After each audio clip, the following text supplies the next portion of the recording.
just having some slight technical issues, so we should be up and running here in just a moment.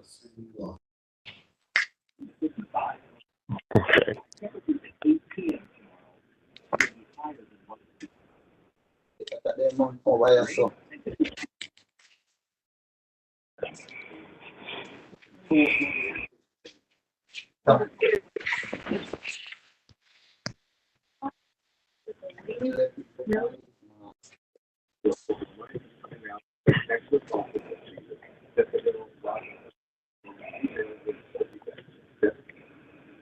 Good morning. So every year we always talk about making sure that you're living as well.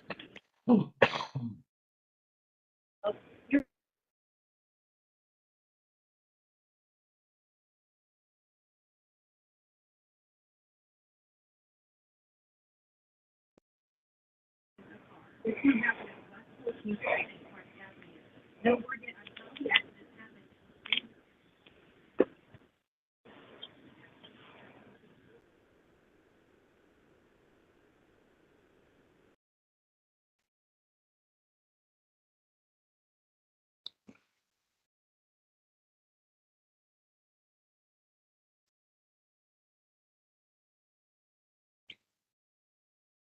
Hello. Hello? Yes. This is Brian from Desk Prep. Okay. I was trying to reach the Historical Society. Yeah, What? this is the, you can mute everyone, please. We're about to get ready to start the Cleveland Landmarks Commission meeting for this morning. So we have an agenda. It's been posted online and sent out.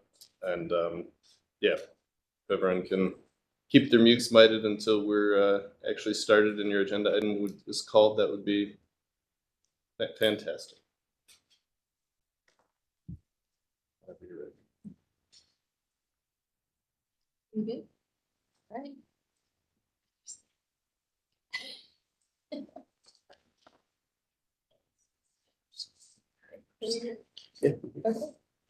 Good morning, everyone. Welcome to the January 11th, 2024 Landmarks Commission meeting. It's nice to see everybody, even if it is virtual and in person.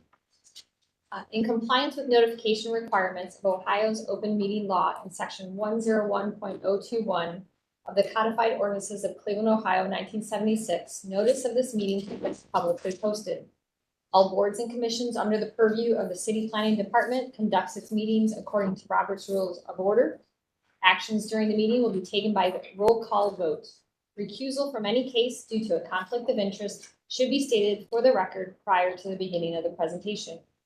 In order to ensure that everyone in the meeting has the opportunity to be heard, as Mr. Musson said, please keep your mic on mute.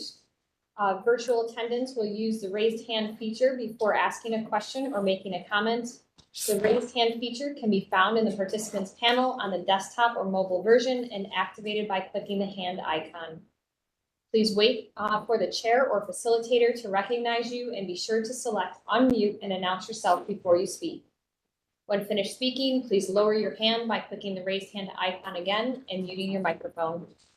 Calling users can unmute by using *6. All meeting activities are being recorded via the WebEx platform. These proceedings are also being live streamed via YouTube. All requests to speak on a particular matter submitted through the proper channels have been considered. Proper channels for comments are sending an email to landmarks at clevelandohio.gov email address with a comment or a letter, calling and or leaving a message at 216-664-2532, or sending a letter or dropping off comments at City Hall located at 601 Lakeside Avenue, Suite 519. Communication with members of this body must follow proper channels for consideration. Any comments received by the stated deadline are collected by Landmark staff and disseminated to the commission members prior to any scheduled meeting. All right, I'll just go over the virtual meeting rules and procedures. The chair will call each agenda item, and then each applicant will be invited to proceed through their presentation. Each presentation should be completed prior to questions and comments from the commission in order to facilitate a smooth presentation. Once the presentation has concluded, the chair will ask Landmark staff to summarize design review committee recommendations and any other public comment received. The deadline for public comment is noon on the Tuesday prior to any regularly scheduled Cleveland Landmarks Commission meeting. Any received comments are distributed to commission members prior to the meeting. Staff will also identify any members of the public present and scheduled to speak. Public comment is allowed at the discretion of the chair, and any individual providing public comment is permitted 2 minutes to speak to the agenda item in which they have an interest. The chair will then request a recommendation from staff. The commission will then begin deliberations and project review. Any commission member except the chair may make a motion at any point after an agenda item has been called. And we'll call the January 11th, 2024 Landmarks Commission meeting to order. Mr. Musson, please call roll. All right, Ms. Anderson?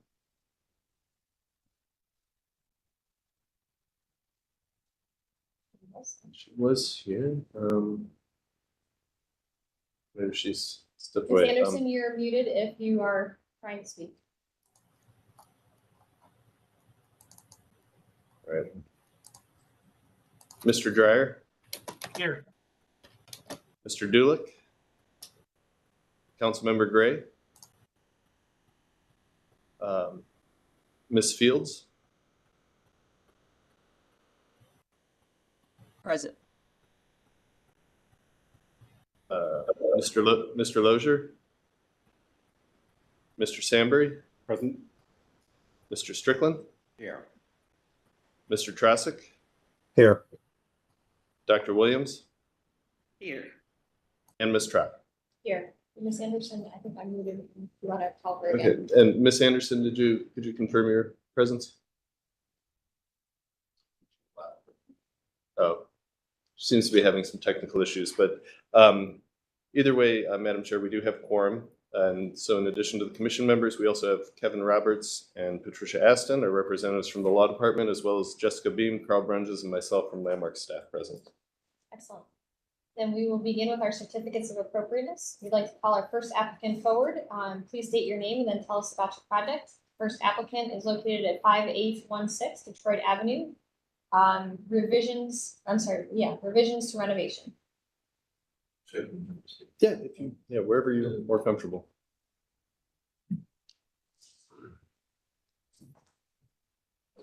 Just let me know when you want to release the slides. I'm sorry? Just let me know when you want to release the slides.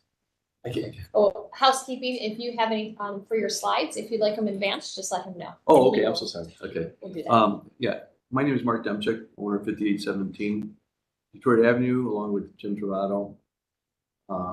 Brian Jarosek is on phone, right, Brian? He's our architect. Does not look like he is on unless he's on his cell phone. I think he was one of the call-in users. Yeah, he that called. was speaking earlier, but hopefully he can unmute himself and chime in. Brian, can you unmute?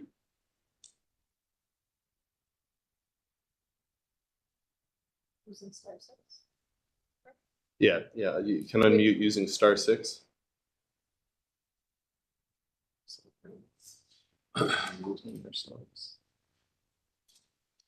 Okay, can you hear me now? Yes. Yeah. Okay. So I'll speak first and I'll let Brian, since he is the architect, go in more detail. The revisions that we discussed were about the windows or the doors on top of the second floor. There's 2 sliding doors and 2 stationary doors on each side of sliding doors. And the reason, originally there was supposed to be two doors or 1 sliding door. And I had a prior partner in the company, and he's no longer with our company. He was our GC, and he, with our workers, thought it would be better for symmetric to have the 4 doors upstairs along with the 4 windows downstairs, and so it just looks symmetric and more eye-appealing. Then the other issue was just the windows on the west side, and we made them a little bigger and lower. That way there was an egress in case of fires, so we just made them lower that way. other than that, that's the revisions that I think we're here for. Brian, do you have anything to add to that? No. Okay. And we're just gonna wait for, Mr. Brendan to go through the slides. You want to talk about the carport? Oh, okay. So The carport in the back of the building or the south side of the building, we use that for the tenants that are gonna move in or owners. It can fit 2 cars because naturally there's no parking in the city. And so it's just an easy decision to put a carport there. And also it's an egress on the top floor, in case of fire again. But aesthetically, it's very appealing as well. I'm sorry, I'm not following where the carport is. Can you show? It's on the lower right-hand corner photo there. But yeah, there's the drawings of it. Okay. It's over there. It's Okay. on the right-hand side of these drawings. No. Okay. Excellent. Thank you for the presentation. Then we'll ask for landmark staff report. And John, I'm going to give some background to this project because this has been going on for a bit of time now. The work dates back starting in March of 2021, which a permit was originally applied for, but that had been voided out.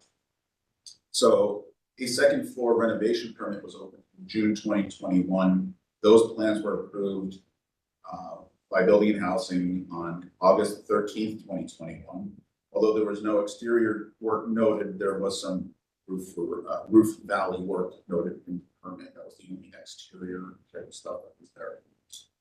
A private citizen emailed a complaint that a significant renovation was being completed without permits or landmarks review on October 29th, 2021. Inspector went out on the next day, and the report back was that the work being completed on the front roof was part of the permit set. This exterior work had not been reviewed by landmark staff at that time. The report also included that the owner was aware that this needed to go through landmarks review. Same citizen continued to watch the property and noted a new addition with new roof line added on the rear on November 4th. In examining the plans after the fact, this addition was included in that originally included set. So there was exterior work being done to the property, but it did not go through the landmarks process to this point. So because there was no exterior elevations or anything including in that original permit, this wasn't caught. In a follow-up email on November 23rd, it was noted that additional exterior work was being completed without permit or review. The inspector went to the site and requested the work being performed contrary to the approved documents stop. Owner agreed, removed work contrary to the drawings, and they said they would submit for a permit for continue. Permit application for the siding, windows, and deck dated 11/24/21. Eventually, this permit was denied, but then there was a secondary permit which included everything, and that was done on December 2nd, 2021. And this is the one that this is the permit that was originally gone on our review. Went to the local design review committee on December 22nd, 2021. It came to the Landmarks Commission on February 10th, 2022, which it was denied because there was a tie vote, so it did not pass. It came back in the revised edition, which we had earlier, we can go back to show that, on March 10th, 2022, and was issued a certificate of appropriateness. The zoning denial letter was issued by Building and Housing, and they were scheduled for Board of Zoning Appeals. Applicants did not show up to their meeting. Eventually, that permit has gone and been discarded. A new permit has been applied for as of September 13th, 2023, and that is the current permit, which is being reviewed at this time. Another complaint was submitted to the Building and Housing Department also on the same date, 9/13/2023, that no work since October 2022, or 2022, that there was exposed plywood. The inspector noted the complaint was not valid and that there are permits active for the property. that's our timeline. One thing I'd like to inject in, and I'm not, the partner that's no longer with us, and I'm not trying to throw anybody on, but my partner Jim and I, we were, I don't mean to sound like this, we were the financial part of it, and he was our GC. So not showing up to some of these zoning meetings and things like that, I'm not trying to put blame on him, but we were the money he was supposed to do on this. So then I had to get involved with this, and I'm new to this rodeo, so I came into this so-called hornet's nest.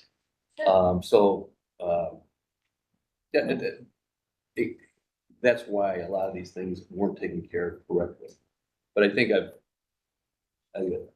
I've done every step of the way with Dan, Carl, and Jessica, that what they want, I'll do, so we just want to make this thing go, as Carl said earlier, this is going on 2 years, and everybody knows interest rates, and it hasn't been fun, so. Sure. So I guess if I sound like I'm begging for forgiveness and asking for permission, I certainly. So that's We my, appreciate that's my for the speech. background. We appreciate it. Okay, thank you. So let's keep on going through the process and let's hear what landmark staff recommendations are, and then we can, we as a commission will also do our feedback. Okay, thank you. Sure, thank you. And I apologize for this, but just a little housekeeping before I get into the details of the staff recommendation on this project. I just wanted to bring the slide on the screen to the commission's attention. Moving forward, our plan is to have the Secretary of the Interior standards on the screen for each project, and we kind of highlight the ones that we think are most applicable. It's not necessarily, some of these standards they may be adhering to, some they might not be, but these are the ones that staff has identified as kind of being at issue with each individual project. So as you can see, a number of them on this one are highlighted in red. Some are straightforward, like the first standard, there's not a significant change of use here. So the building did not need to undergo major character altering changes to the exterior, although some significant changes were made. As Carl mentioned, the project was previously approved, and we're here today to review the differences between what this commission approved in 2022 and what was actually built. Some of the changes, like the railing style and some of the fenestration on the sides, is an improvement over the previously approved design. We do, however, have some issues with the changes that were made on some specific elements, in particular on the front elevation. The change from the French doors on the second floor to a wall of windows, I guess with a pair of doors in the middle, it sounds like, is not appropriate. Understand that desire that you talked about for symmetry, but it's kind of altering the character of historic building. It also appears that what was built doesn't even match the plans that were submitted to Building and Housing, as it looks like there are some transoms included in that. And There's some what, I'm sorry. Transoms above those windows in the drawings submitted, and what the commission was approved was just, pair of French doors in the middle with no windows on the side. So essentially, we feel like some of the changes, some changes to bring this project a bit closer to what we originally approved. This is an approvable project, but we'd recommend changing the front elevation back to what was approved by the commission in 2022. And, essentially the front should go back to what you guys approved minus the change to the porch railings, which we support. So staff would recommend removing the new porch roof addition, going back to a pair of windows or doors on the second floor, the front of the second floor there, and then adding the decorative brackets to be built as shown in the drawings that were approved by the commission on March 10th, 2022. And while the applicant hasn't pulled a permit for the exterior work that's been done on this property, they have been responsive to our office, and we're confident in the ownership's desire to find a resolution to this. So that being said, staff recommends approval with the conditions regarding the roof, windows, and brackets that were previously mentioned. And I also did want to note, I believe you guys are scheduled for Board of Zoning Appeals in February. Yes. So that will, I guess, hopefully be the final resolution to all of this. Okay, thank you for that summary of comments. Then we'll open up the floor to the commission for questions and comments. Michelle has her unmute button now. Mr. Strickland. Thank you, Madam Chair. There was a comment made about a carport in the back. Was that part of the set that was approved in March of 22?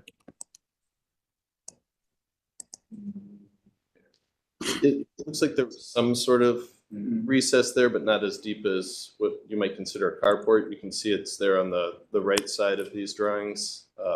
So what was built is, I guess, significantly deeper than what was approved in 2022.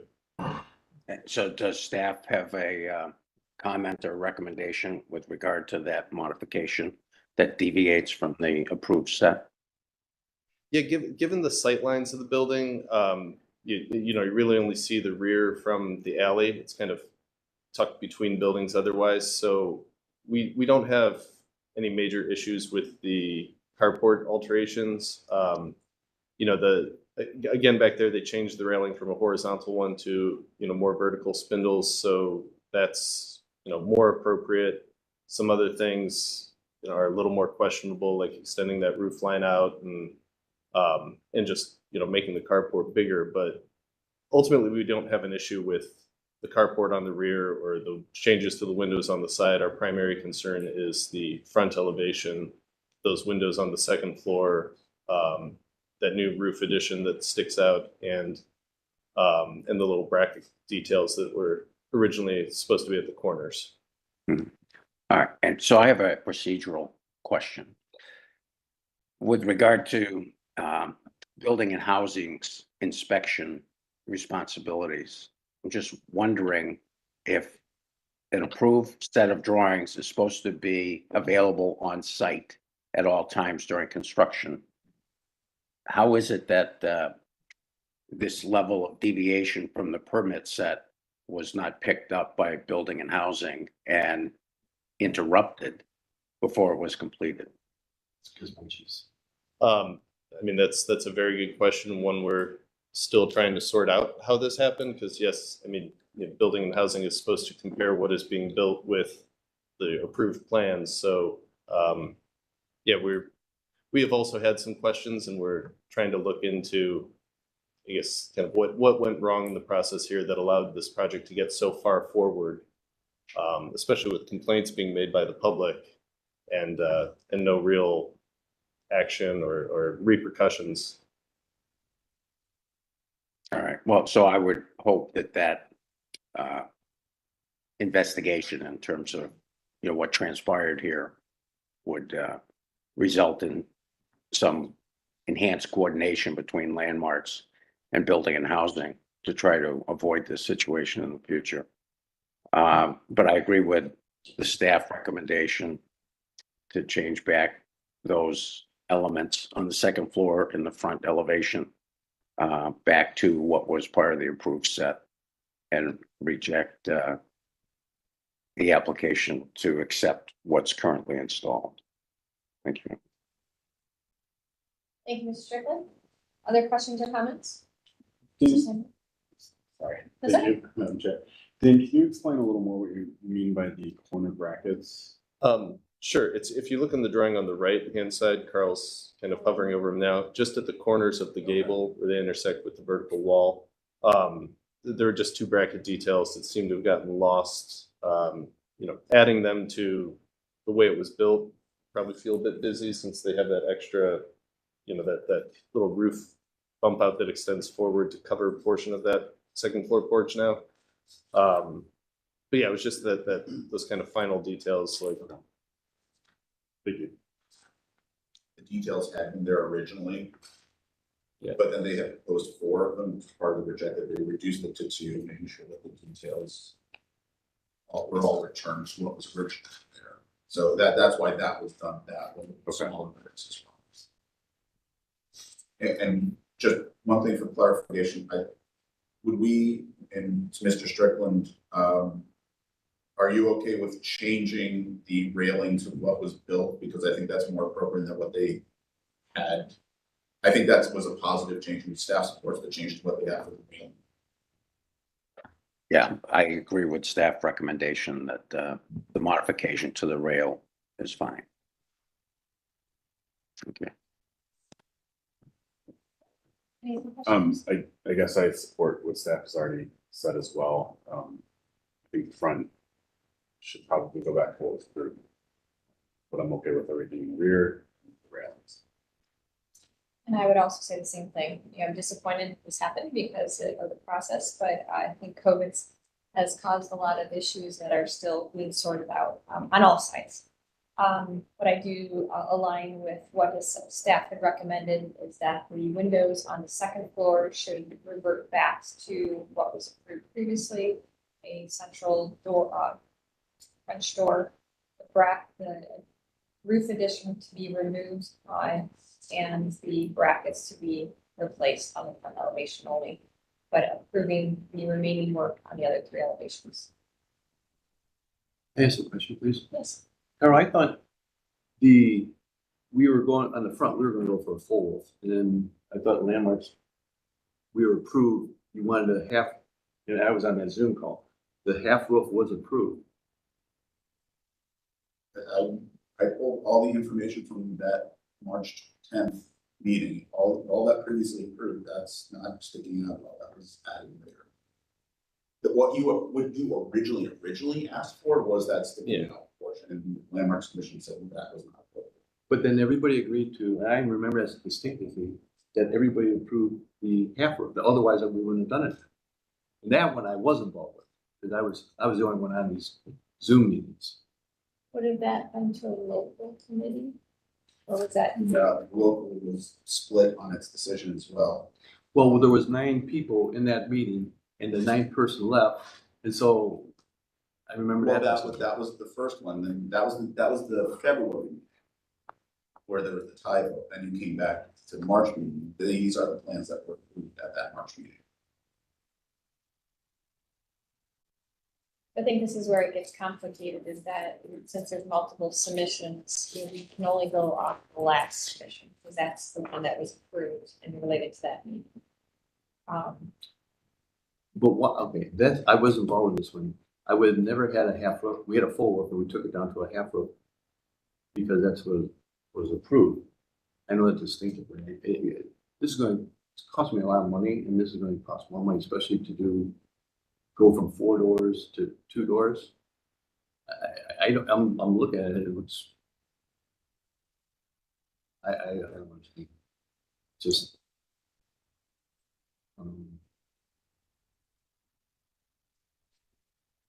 We understand the situation it puts you in. It also puts us in a situation because it's our duty to try to respect and maintain, you know, the work, and especially once we approve it, we expect that's what we are going to, you know, be constructed. So we understand the monetary impact of it. But I think this is in the approach that the commission feels appropriate, so that we could just, if we can, what we are recommending would allow you to just close, you know, the chapter on this construction, because that would mean it would be appropriate to the Landmarks Commission, approvable, and then, you know, finally you could, you construct it and you move on. And just for the record, based on the meeting minutes from that March 10th, 2022 meeting, the motion that was made was approval for the issuance of the applied for certificate of appropriateness as presented. So there were no conditions on it or anything. But that is related to the image that is on the right side of the screen. Right. Not one with a roof. So that's maybe where the previous proposal had the roof, but that was denied because we had a split rows. And because of that, it was denied versus approved at that time. So what you presented or submitted for the March meeting is what we see on that right side.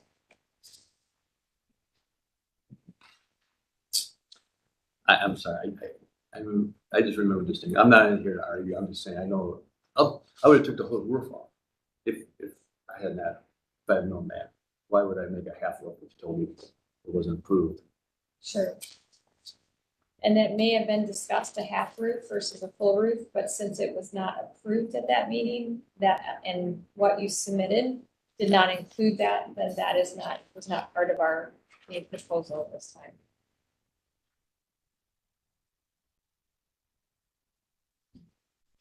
Any other questions or comments to the, from the commission?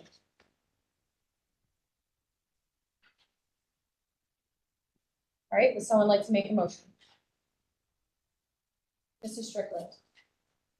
Thank you, Madam Chair. I move that the certificate of appropriateness to accept the revisions, the improved design, be denied.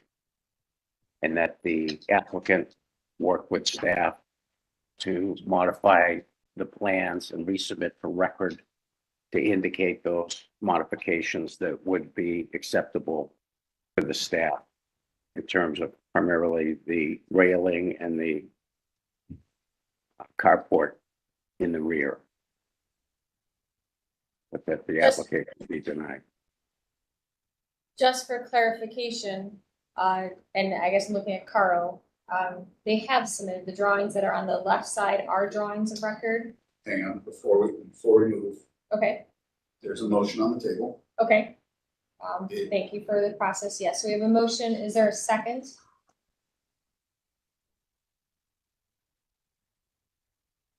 I'll ask again. There's a motion on the table. Is there a second? Not hearing any.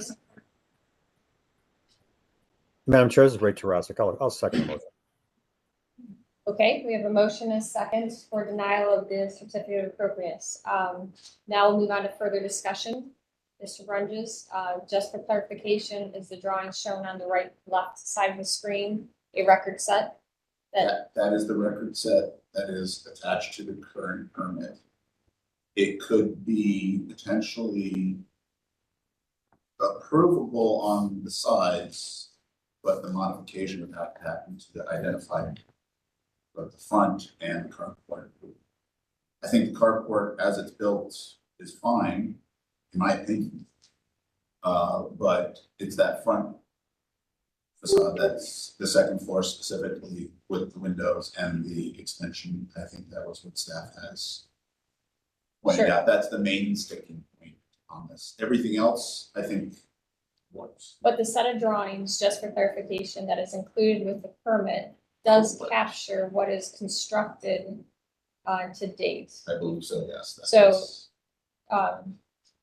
Mr. Strickland, is that, Well, what's indicated on the screen right now indicates the image on the right.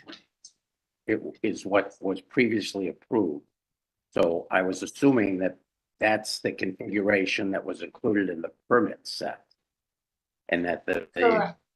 image ahead. on the left is just an as-built submittal, which would not be part of the permit set. Is that correct? No, I believe the drawing on the right was what was presented and approved to the Landmarks Commission, but never submitted for permit. And then what's on the left is what was being submitted kind of as built for permit now. But those are the drawings that have been submitted to the city for review at this point. What was part of the permit set that was issued after our approval in March of 22? No permit was actually ever issued, So it was never executed. never executed. So all this work was done without an executed permit. So there's So- no approved permit. No, So they've applied for a new permit. correct. The drawings on the left side of the screen, and Carl, go to the next slide too, are the drawings that were submitted with that permit, which do capture the changes to the carports, the railings, the side windows, and also what was constructed on the front. So the area in question seems to be the conditions that staff have recommended for approval would be modifying that front elevation again before. So here's my concern. Building housing failed to enforce, there was no permit issued and all this work was done without permit. I don't even know how it was inspected if there wasn't a permit. I want to make sure that it's clear with building and housing that we will not accept the as-built condition here. So my preference is to deny this certificate of appropriateness and allow the applicant to modify his plans to include the as-built conditions that we have deemed to be acceptable, but modify his plans to be consistent with those elements that we previously approved. And that's the basis of my motion. So, speak. Ms. Anderson? Thank you, Madam Chair. I just want to weigh in that I'm fine with whatever they're doing in the back because you really cannot see it from Detroit Avenue. But I do support what the staff recommends, and you know, I do think that this should be denied. But the work that needs to be done and addressed is on the front of the building. Mr. Brendas has clarification? Would it be, understanding that this would be denied, would it be better to table this and have the applicant resubmit, and it can always resubmit revised drawings to building and housing as an addendum once it's approved here. So perhaps we should table this, allow the applicant time to take this feedback and see what they can do. What else just about this? So the biggest concern right now is just the 4 doors up on top and the roof. Other than that, we're fine. Correct. Instead of, And the brackets. For the the brackets. brackets. of course, the brackets. Anyway, so I'll do that. But to table something for another month or whatever it's gonna take, it just sits there, and we're beautifying it was a rat nest. And you have people trying to break in there and all the, you know, I just want to get this thing done. So I'll agree to do what you want to do. I just gotta move forward. We can't have this cost anymore. And Mr. Strickland? would- Mr. Strickland, one thing, as I said earlier, my GC was no longer with our company after 6 months, 7 months. He was supposed to take care of all it. So I certainly apologize to the board, to the city, whomever I have to apologize for, but we are gonna make this right. So I'd like to get this thing resolved today, and I will make the changes if we can just please move forward. So I can make this, when this is done, it's gonna be beautiful. It really is. And so I'm asking for your help just to move forward.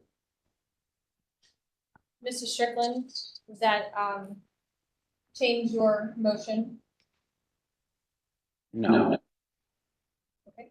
Because we either have to table it or deny it, and the applicant can come back in 2 weeks with the revised plans, which should be approvable based on collaboration with the staff comment. I think tabling it would be your best bet to allow you to move forward, tabling, and you could call in, you know, before that next meeting. And if there's room on the agenda and potentially get you early on the agenda also, because we do agree and understand you've put a lot of money into this and you've done great work, and we just want to close this chapter for you also. So we would need your permission to table this. But if you would agree to that, and then you'd have to come back. But What yeah, do we, I'm so sorry to interrupt you, but what are we talking timeline when tabling? 2 Because weeks. it's always been 30 days. 2 weeks. If your architect can get us some revised drawings to show what is supposed to be here, On the by front. next Thursday, we can get you on the agenda for the following. So 2 weeks from today, you could be back and get the approvals needed based upon everything that's needed by the. Brian, are you on? Yes, You can get these done by this week, right? yes. And then we can just send you a PDF? Is that okay? Yep. And then do I have to come back in, or, I mean, I don't care. You could be online. Yeah, you could call. Oh, no, so I'd have to be another one of these. Yeah, 2 weeks. Just in 2 weeks, yeah. And then we will get it all done. I think that's the only statement. Yeah, it sounds like that's so there's a motion on I know, the so table. there is a motion on the table, so we need to move forward with the motion. So, Can I withdraw my motion? yes, you can withdraw it. Mr. Tarasik, are you agree with the? They have to agree Yes. with it in a second? Yes, I do. I think it's a better resolution moving forward, handling it this way. So I'll withdraw my motion and substitute it with a motion to table. All right, Yeah. so we have a motion And on I'll the table. second that motion to table. All right, so then we have a motion and a second. I think we've had our further discussion, but I will ask it one last time, further discussion. Okay, we have consent from the owner in the room. Yes. Yes, so then I will say, Mr. Musson, please follow. All right. Trying to go to make sure I love it. Ms. Anderson, Yes. Mr. Dryer, Yes. Councilmember Gray, Yes. AD Fields, Yes. Mr. Sandberry, Yes. Mr. Strickland, Yes. Mr. Trassick, Yes, Dr. Williams, Yes. and Ms. Trout. Yes, Madam Chair, the motion passes unanimously. so we understand, your situation, and, we look forward to seeing you back in 2 weeks. It's online is No, perfectly acceptable, and I didn't come to that. thank you for your commitment to improving the project, or the property. No, my pleasure. Thank you, everybody. Thank you. Thank you. Have a good day. You too. I could never be in politics. Have a great day. Thank you.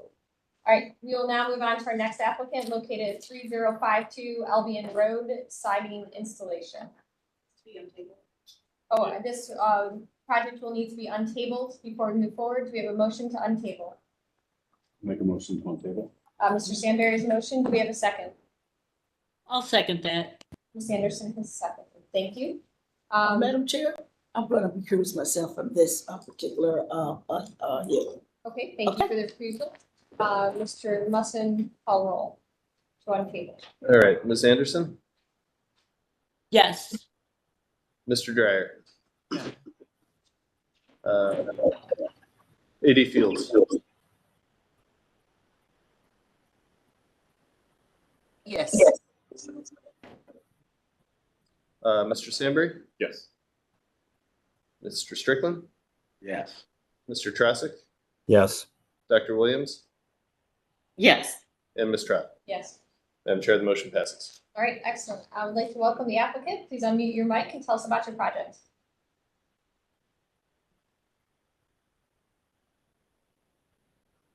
Howdy, folks. My name's Herb Schoen. I'm the owner of Garfield 12323. My young protege, Nick Hill, was before you on the 14th of December when this item on the agenda was tabled. And thank you for untabling this morning so we can try and satisfy what the board is looking for, and at the same time acquiesce the customers looking for and what they're able to do as it pertains to this specific investment in improving their home. As you may recall, and I will ask you because I wasn't at that initial meeting, what was proposed was a siding application on this house. I believe the original request was for a Dutch lap siding, and the colors proposed at that time, Nick, would you remind me? Yes, autumn yellow. Was autumn yellow and with some type of dark red burgundy type trim. And of course, I've been doing this for 40 plus years. Nick is my young protege and is probably, no, not probably, has never represented a job that was sold within a historic district, and perhaps wasn't fully versed on the necessity to satisfy what the board is looking for and manage the customer in a way that that they are allowed to understand what is being looked for. So I propose the following, and I know one of the requirements or one of the board was to replicate the exact width of the current wood siding that exists on this house.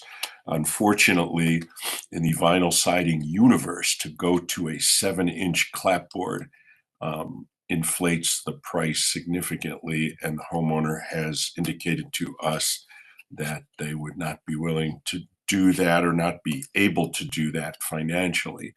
So I am proposing the following.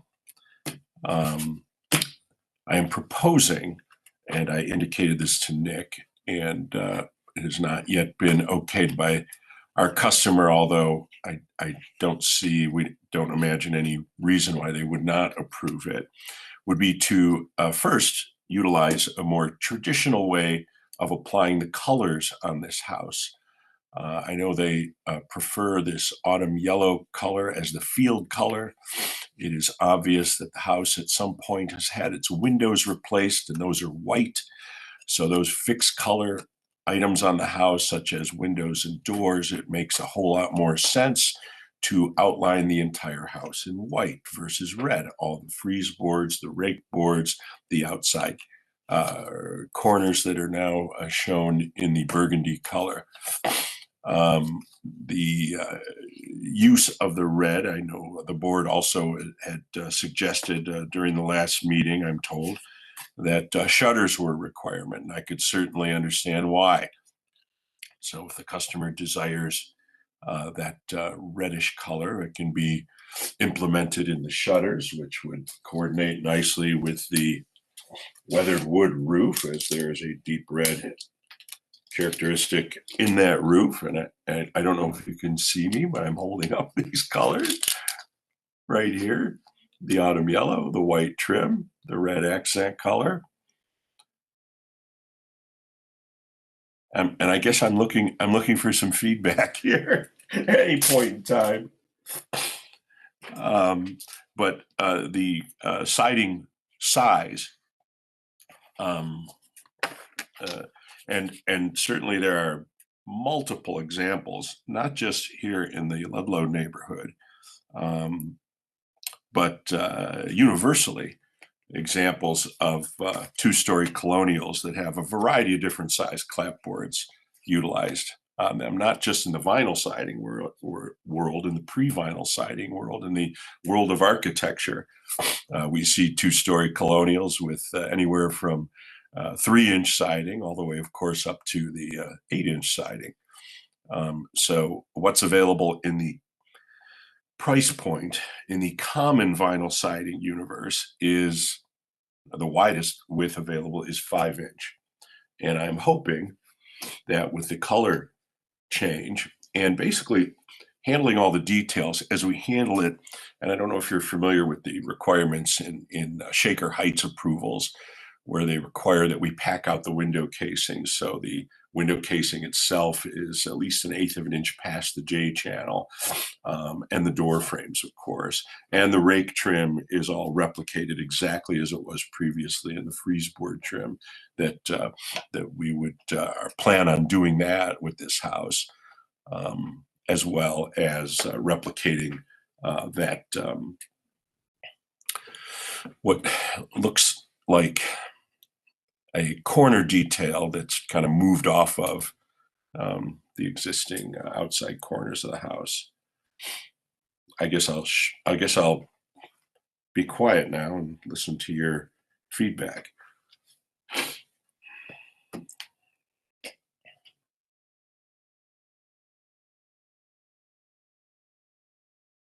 Hello?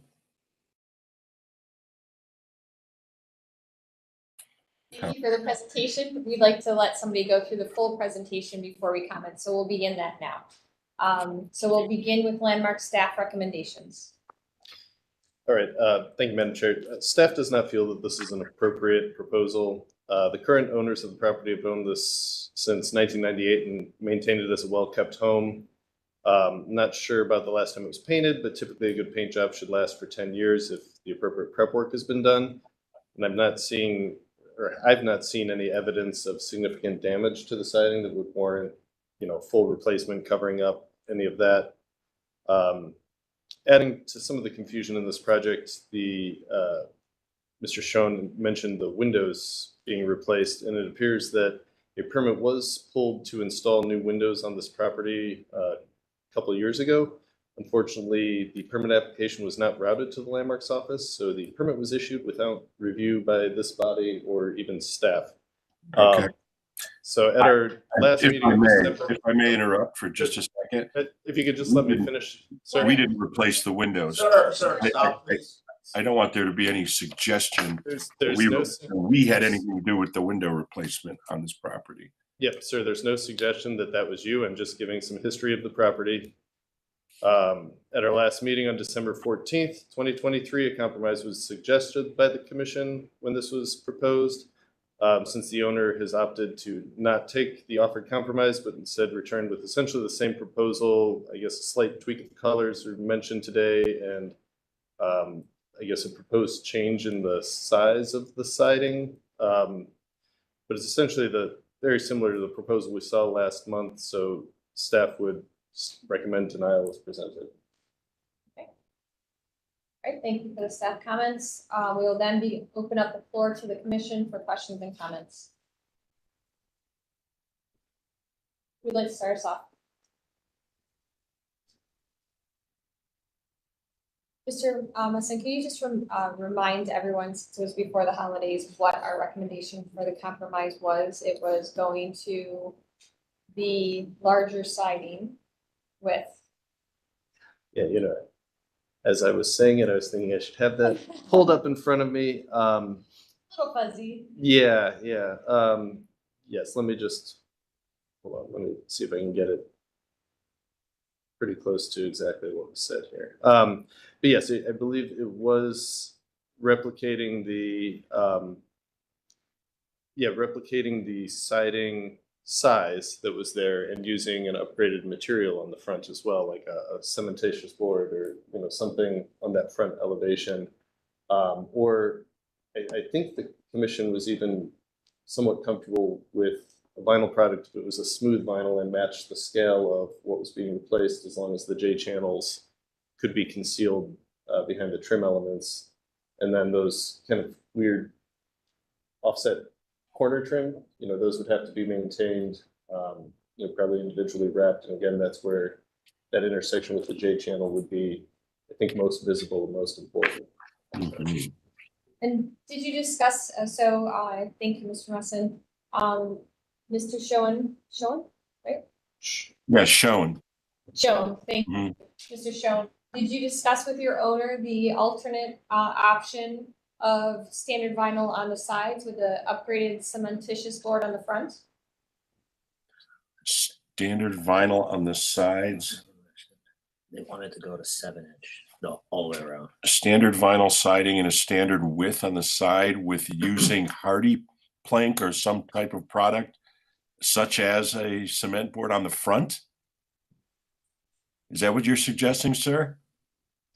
That was one of the questions or the things that were discussed at our last meeting, upgrading the front elevation and having vinyl on the sides and the rear.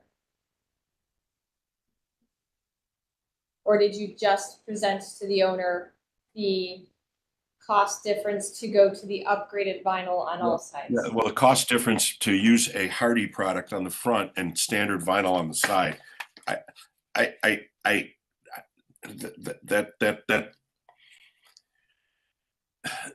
That would also end up adding to the expense, because of the wood siding would have to be removed and the front elevation prepped to accommodate such an application. And I really don't see, since the side elevation is easily visible from the street, why we would put a 7-inch profile on the front and a narrower or different profile on the sides or rear. I don't see how that is more responsible than and more architecturally appropriate, accurate, pleasing than the application as it was requested initially. And I Okay. also don't understand, and maybe you can help me understand, sir, that the size of the clapboard is the only thing that matters as it pertains to design and architectural detail? No, it is not. It is color and it is detailing, also the respect for the detailing that is appropriate for the interior standards as staff has indicated. And how also, Sir, we are in our commentary right now for the commission, so thank you for the response. If you could let the commission continue their job now of reviewing this, we would appreciate it. So, Mr. Strickland, you have questions or comments? Thank you, Madam Chair. Did this go to design review? It did, before you guys saw it in December. With the notes. So they, design review, you can remind us what their vote and comments were? I don't have their comments in front of you, but I believe they approved it. Right. I wasn't at that meeting personally. All right, so, I'm just speaking individually as a commission member. I think there's a significant difference in terms of the overall appearance going from Dutch lap configuration to a 5-inch straight clapboard. And so I personally appreciate that this applicant is trying to stay in their home and create a lesser maintenance situation. And given the explanation about how the trim details will be handled, I personally do not have a problem with the 5-inch vinyl siding on all elevations of the house, as long as the trim details are completed as described. Right, thank you. Thank you, Ms. Strickland. Ms. Anderson? Thank you, Madam Chair. This is a pretty simple, straightforward design of the house. There's not a lot of articulation. There's not different bays or or huge height elements here. So I probably am leaning towards maintaining the wood, at least on the exterior elevation, and I'm in alignment with staff to maintain the wood, and like they say, a good paint job should last 10 years. So that's those are my comments. All right, thank you, Ms. Anderson. Other questions or comments? I think this is a very, unfortunately, more common thing that we are going against. These historic materials do, and in districts like this, cost more to maintain. But that is what maintains the integrity of the districts. So I appreciate the changes of going to a 5-inch and simplifying the details to match what is currently there. But I'm torn on the width. What is the cost difference between the 7-inch and what you're presenting now? From the owner, Mr. Schoen, can you please respond to that? Is that question posed to me? Yes. Mr. Stone? The difference in cost is on or around $5,000.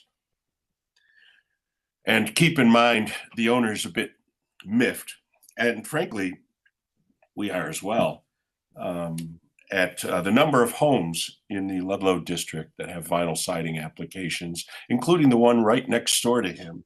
And in their mind, what they're asking for is not only not unreasonable, it is expected based on what they see in the historic district, their own neighborhood. And then it becomes whether or not they want to make it into a legal matter. And nobody wants to see that. Well, sir, we can only look at things on a case-by-case basis, and we do not know the permit status of every one of those neighbors. So, Of course, we I'm are sure that every house in the neighborhood that has vinyl siding didn't have a permit pulled. and we cannot confirm or deny that. But we're So, gonna find let's out kinda if they stay- did or they did not. We're gonna stay focused on your project right now and complete the review. Other questions or comments on about the application, Mr. Saberly? I support, staff with the recommendation that was presented. Okay. Any other questions or comments from the commission, or would someone like to make a motion?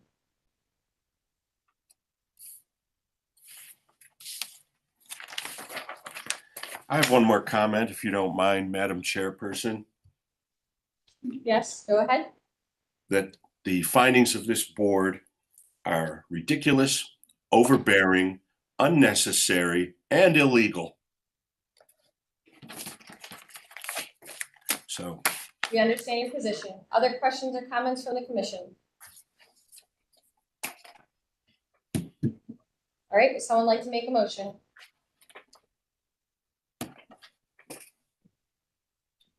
Make a motion to deny the application. We have a motion on the table to deny the application. Do we have a second? This is Alan, I'll second. We have a second. Any further questions or comments? this meeting. Any further discussion by the commission? Hi, this is the owner of the home. Can I speak? Yes, please proceed. Can you please state your name for our records? John L. Benson Jr. Thank you. Please go ahead. Hi. Yes, ma'am. I am greatly disappointed in this meeting. I moved into this neighborhood about 20-something years ago. I have done nothing but keep my property up to standards. I have worked my life. I've retired, and I have this home, which is paid off, that I love, and I cannot understand why I paid this house off. I cannot get the siding that I want, that I have to listen to someone else that didn't pay a single note on my home or pay any bills around this home, tell me that I can't get siding that is pretty much all over my neighborhood. I actually went walking and I checked the homes. There's at least 8 homes on my street that have vinyl or vinyl siding or aluminum siding, and only maybe one reached that standard of 7 inches. Other than that, it's 5 inches, and some of them are less than 5 inches. So it's just disappointing to hear people talk about my home that I paid for and I love, tell me what I can and cannot do to my home. That was my comment. And we appreciate you speaking up and understand your position, and we appreciate all the care you've taken to this house, because you are one of the only ones left who have maintained the integrity of your house. And that's truly what we're trying to maintain and continue for this area, is the care that you've taken related to your house to try to maintain its character. But we understand your position and thank you for speaking up. Any further discussion? Ms. Anderson? I just have a real quick comment. I understand the homeowner's frustration.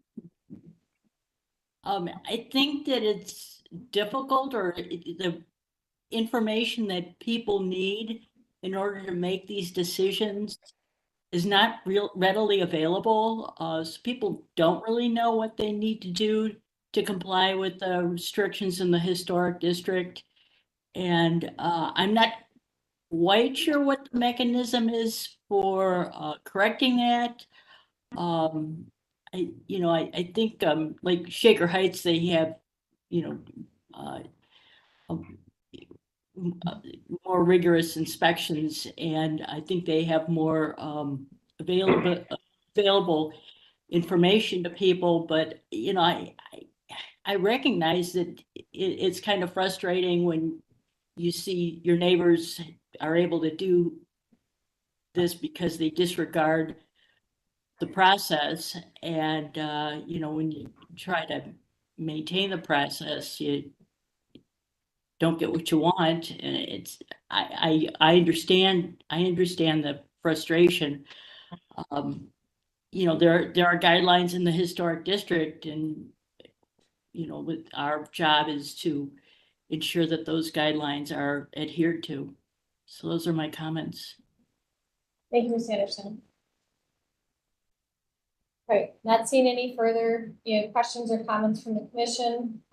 We have a motion on the table. Mr. Musson, please call roll. All right, Ms. Anderson?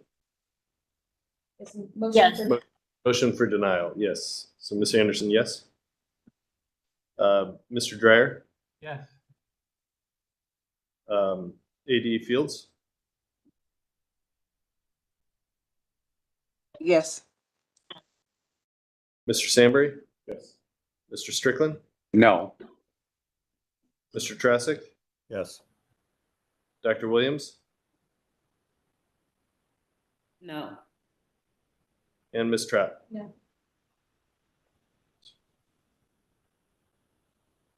Madam Chair, the motion passes by a vote of 5-3. And so your request has been denied. We'd ask you to follow up with staff on an approach to move forward. Okay, thank you so much. Thank you. We'll now move on to our next applicant, located at 3300 Clinton Avenue, ADU addition, garage expansion.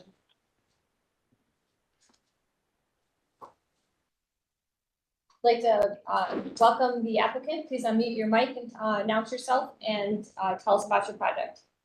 Thank you. Good morning, Madam Chair and members of the Commission. My name is Alex Frondorf. I am the homeowner at 3300 Clinton Avenue in Ohio City, as you can see there on the map. We built our home in 2012 and 2013 after approval from this commission. Part of that construction was the construction of a rear garage along Wheat Court and West 33rd. Both are alleyways, 16-foot wide alleyways. If you go to the next slide, you can see the garage there on the north. This project only concerns the north part of the property, the garage, which was presented to you on October 12th of last year for conceptual review. The idea is simple. We wish to build an addition above the garage for a true mother-in-law suite for my mother-in-law. We will expand the garage approximately 15 feet to the east and a couple feet to the west. We will move the garage doors, which currently open up onto West 33rd Alley, to the north to Wheat Court. And then above that, build a single unit mother-in-law suite. And you can go to the next rendering. That's the floor plan. The next rendering, please. The image at the bottom is what will be seen from the public right away. That is from Wheat Court. You can see the addition of the two garage doors there. Currently, it is just a blank wall. And then the second story will be added to it. The image on the top, that will be seen from our garden. Our yard is fenced off by a 6-foot wood fence and a row of English hornbeams. So that's, while you could peer through and see it, it's really not all that visible from the public right away. And I think we have another slide to show that. Maybe the next slide. There you have it. So this is looking from standing on West 33rd, just north of Clinton Avenue. And there you would see what the rendering would be if this addition were approved and put on. You can see how it would be a second story. The materiality matches the existing home and the existing garage, hardy board. The windows, Pella Architect Series aluminum clad wood windows, matching the existing. And then the roof would be a standing seam metal roof that you have there. The garage doors will match the existing garage doors that were approved back in 2012. You can go to the next slide. And that is a 3D rendering of what it would look like from the intersection of Wheat Court and West 33rd. So you see those two alleys adjoining.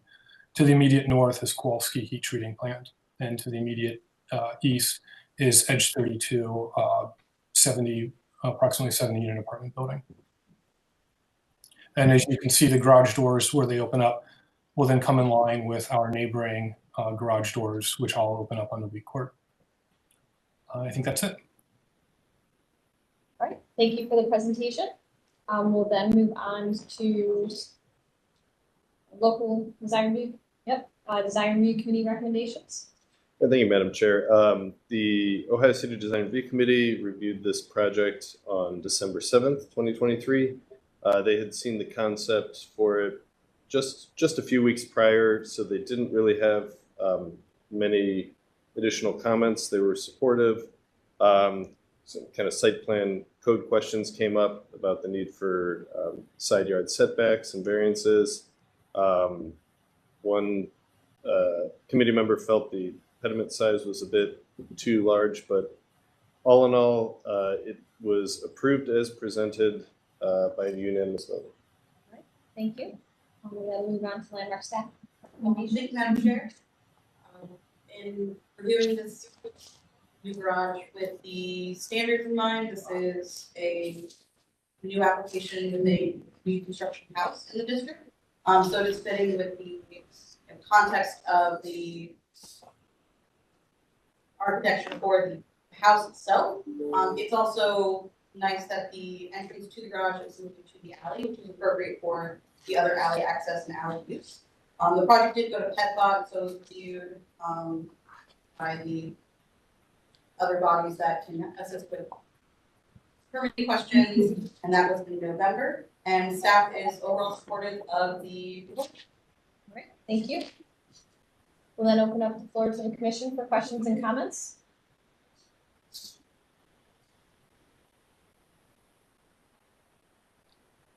Would anybody like to start us off? Mr. Strickland. Madam Chair, what is the material on the roof of the existing house? The existing house, the house has two roofs, an asphalt shingle, and then above the porch is standing seam metal roof, which is the same that we are proposing here.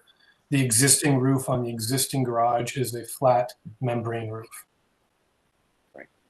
And so I'm going to ask the applicant directly why you chose a standing metal seam roof for this modification to this structure as opposed to a architectural shingle, asphalt shingle. It was purely aesthetic. We believe that in looking at renderings of other buildings of this architectural style, that was the appropriate architectural element and materiality for this. So can I ask the staff if they have an opinion with regard to the historical appropriateness of that material in this neighborhood, in this configuration? There's probably some variety of opinion on staff about it. My personal feeling is that sometimes standing seam metal roofs can be appropriate in modern contemporary architecture.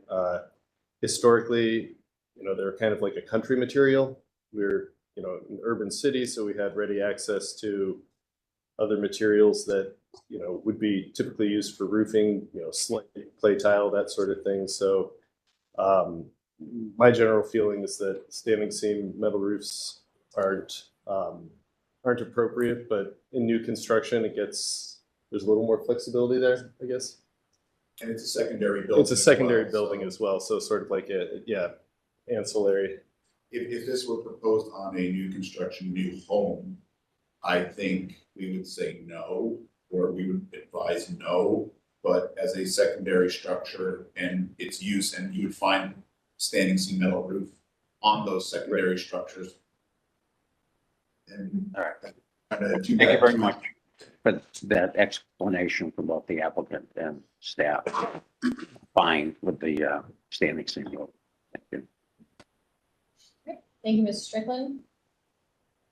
I guess I'll do my comments next. I mean, I think it's, very handsome structure.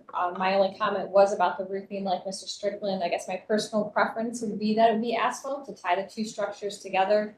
Since you do have your you have two different types of roof on your existing building, and then now you're on your major roofs of the existing building, your standing seam was on your accent lower roof. I personally would prefer asphalt on this building also, so that the structures would tie themselves together, since the architecture is a little bit different on all now three aspects of your property. But I don't think it's something I would object to the project, but that's my personal preference, would be asphalt. But overall, I am in support of the project. Other questions or comments from the commission?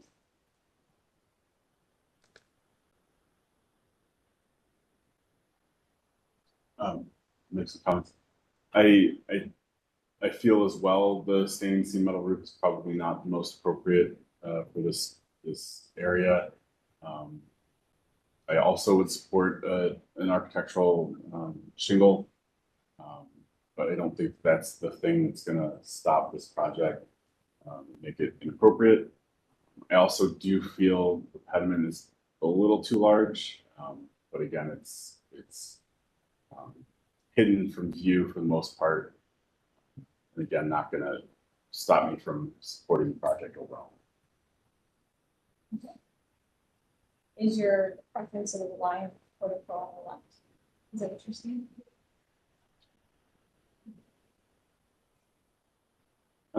No, I think it's just very large and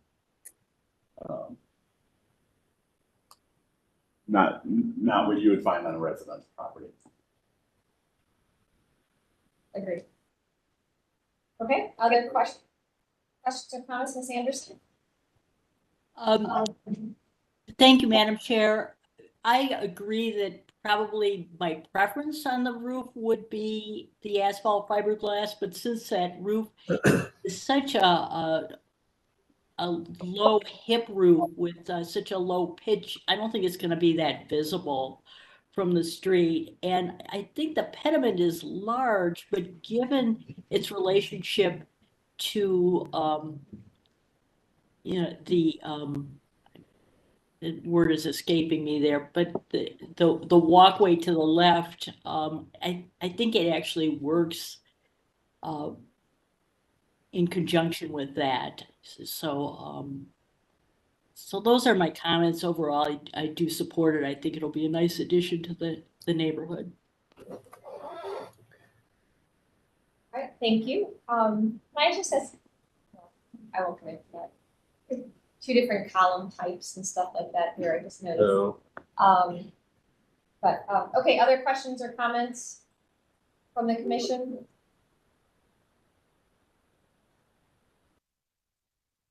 I guess I'll just make the last comment. I would look at your column types and to try to really tie your structures together.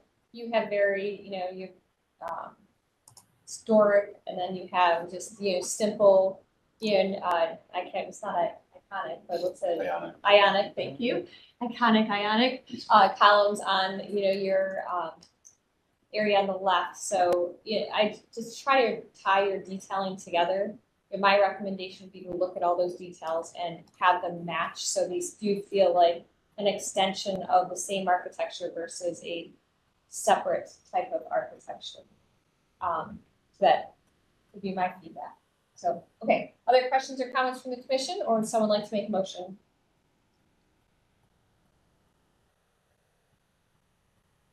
Sort of motion today.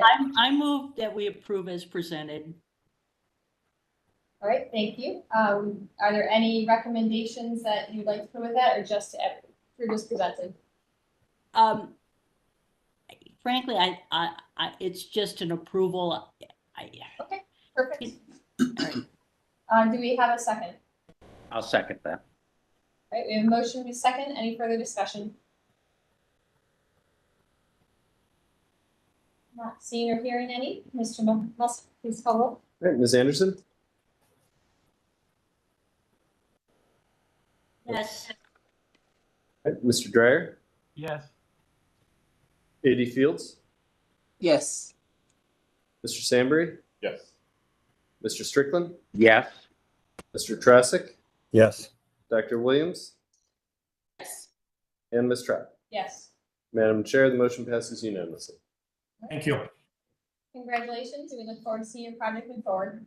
Thank you all. Thank you. We'll move on to our next applicant, located at 200 Euclid Avenue, the Museum of Illusions, signage.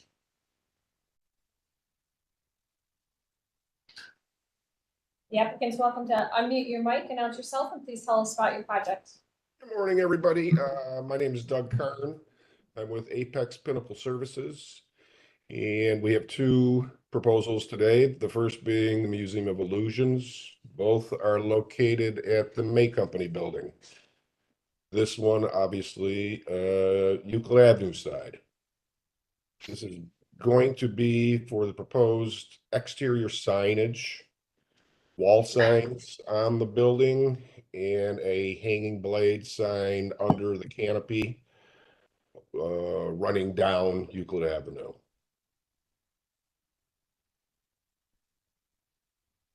These are your pictures of the location. The existing center pictures there along the terracotta above the doors is where basically we're putting channel letters, facelit illuminated channel letters. The canopy running down Euclid Avenue is where the hanging blade sign will be. And basically it is a duplication of what's there now for some of the other businesses. You can see on your left there, that's one of the existing hanging blades for Cuyahoga Community College. We're proposing to duplicate that for the Museum of Illusion. And there you can see we have the channel letters on the terracotta wall, and they are also proposing translucent window graphics. In a nutshell, that is the scope of what we're looking at for this location. Okay, thank you. Would it be helpful if we look at the other one also, or are we looking at the individuals? Individually, they're Okay. opposite sides of Okay, the faces of the buildings. all right, excellent. All right, thank you for the presentation. Then we'll move on to design review committee recommendations. Thank you, Madam Chair. The Historic Gateway and Warehouse Design Review Districts Committee reviewed this on December 20th, 2023, and they passed a motion to recommend approval as presented with support for required variances. All right, thank you. And staff, Landmark staff recommendations. Thank you, Madam Chair. On screen now, we have the required variances that will need to be done here. Staff recommends approval. It's a large building. It's similar in size to what was there before, which I believe was the Taco Bell Cantina. The signage underneath is in line with what is already there. And I think there was a standard created for this building years ago when it went through the renovations. I think any attachment to the building should be through any available mortar joints, if it's possible, to avoid as much damage to the terracotta as possible. But we support the project and recommend approval of the required variances. All right, thank you. We'll then open up the floor to the commission for questions and comments. I will, I guess, begin I think this aligns with what we have seen related to the building and its approach. Do you agree with staff's recommendation that all areas for electrical and attachment should be of the building mounted signage should be through available mortar joints? But overall, I'm in support of the proposal. Mr. Strickland? Thank you, Madam Chair. Yeah, I believe that this signage, given the size of the structure, is appropriate, and I don't have any problem with the window graphics, the blade sign, or the wall sign, with the stipulation that the attachment of the wall sign be to the mortar joints and avoid the field of the terracotta. Thank you, Mr. Strickland. Other questions and comments from the commission? I would like to echo that as well. I have no problem with the window signage or the hanging sign. I would recommend maybe moving the lettering up so it aligns with the horizontal mortar joint that looks like it's 4 or 6 inches just above the center of the lettering, just so that it can align with that mortar joint. The rail, Yeah, supporting the sign with the line then. correct. The rail supporting the signage would align with the mortar joint. Okay, I think that's a great recommendation. Right, other questions or comments? Hearing support, would someone like to make a motion?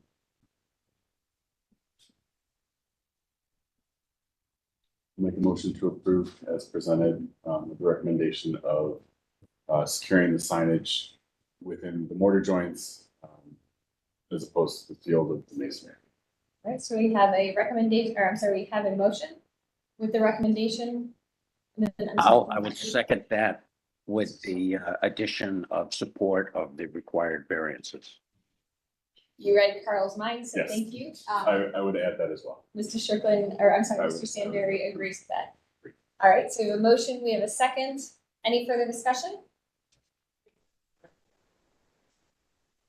right, not seeing or hearing any. Mr. Musson, please call roll. And Ms. Anderson, Yes. Mr. Dryer, Yes. Mr. Dryer, didn't hear you there. Mr. Dry, could you repeat that? Yes. All right. An enthusiastic yes. Mr. Sandberry, Yes. Mr. Strickland, Yes. Mr. Tresick, Yes. Dr. Williams, Yes. and Ms. Trott. Yes. All right, Madam Chair, the motion passes unanimously. All right, thank you. That one has been approved on that proposal. If you'd like to tell us about your next one. Okay, back to me. Yes. All right. Same building, other side. This is on the Prospect Avenue side. This is proposed exterior signage for Roost Hotel. Here's your location. Basically the exact opposite of Museum of Illusions. Proposing 2 aluminum face blade signs and 1/2-inch cutout aluminum letters over the doors. These signs are non-illuminated. There's your existing building. Again, we have the material is not the same as the other side of the building. It is still a masonry, which we would be installing in mortar joints. These are 2 blade signs. Like I said before, neither one is illuminated. We're going to have there's exterior floodlighting. So the blades themselves are not illuminated other than the exterior floodlights. And above the door, there would be 1/2-inch cutout acrylic or, I'm sorry, I think, yeah, lettering over the doors. Aluminum lettering. And that is the scope of what we're looking for on this side of the building. Okay. Thank you for the presentation. Before we move forward, just can you go back to the rendering, just for clarification? Is it the configuration over the door on the right or the configuration of the signage over the door on the left? Because one is in the glass transom, one is on the aluminum. You are correct. The drawing on the left is basically showing the position of the blades. The roost over the doors was an original thought. It is the one on the right. Okay. Which would be gold letters on the bronze aluminum face canopy, or not the canopy, the header over the door there. So yeah, it is the one on the right. Okay, thank you for clarifying. Okay, then we'll move on to design review committee recommendations. Thank you, Madam Chair. The Historic Gateway and Warehouse Design Review Committee saw this project December 20th, 2023, and voted to recommend approval as presented with support for any required variances. All right, thank you. And landmark staff recommendations? Thank you, Madam Chair. Similar to the practical building, it's a very impressive building, very large, and so looking at it, we found that with the building context, these signs proposed were not inappropriate for it, and so we support the variances and find that the sign is appropriate. Great, thank you for those recommendations. Then we will open up the floor to the commission for questions and comments. Yes, I will start us off. I think, what is being presented is appropriate for the building. I think it's very modest for the size of this also, and appreciate the attention to the details and even the materiality and discretion of the signage here for the roofs. So I'm in support of the proposal. Other commission members, questions and comments? I'm in support of the proposal as well. I think it's very appropriate. I would, similar to the front of the building, recommend that the anchor points be set in the mortar joints between the terracotta. Looking at this rendering, I don't know if the details are accurate or just a approximation, but I would recommend at least 3 of the anchor points being set in a mortar joint where a corner is, minimizing the amount of holes in the terracotta. So that might mean that your sign is offset from the center of the pier. I think that would mean about a 2-inch offset, which I think over the course of the whole building wouldn't be that significant. But I would make that recommendation, even if that means that your sign shrinks or expands a little bit to meet the next mortar joint. I would recommend your anchor points. 75% of your anchor points here, I think, could fit in a mortar joint. Recommendation. Other questions or comments from the commission? Mr. Holzman, you have your hand up. Thank you. The design and the layout of the fastening to the building was taken into consideration of the mortar joints. Okay. But we also work with bedrock, and there is, if we end up cracking one of the terracotta pieces, which is not likely, there's substantial attic stock of the material for us now and in the future. So we're paying attention to it.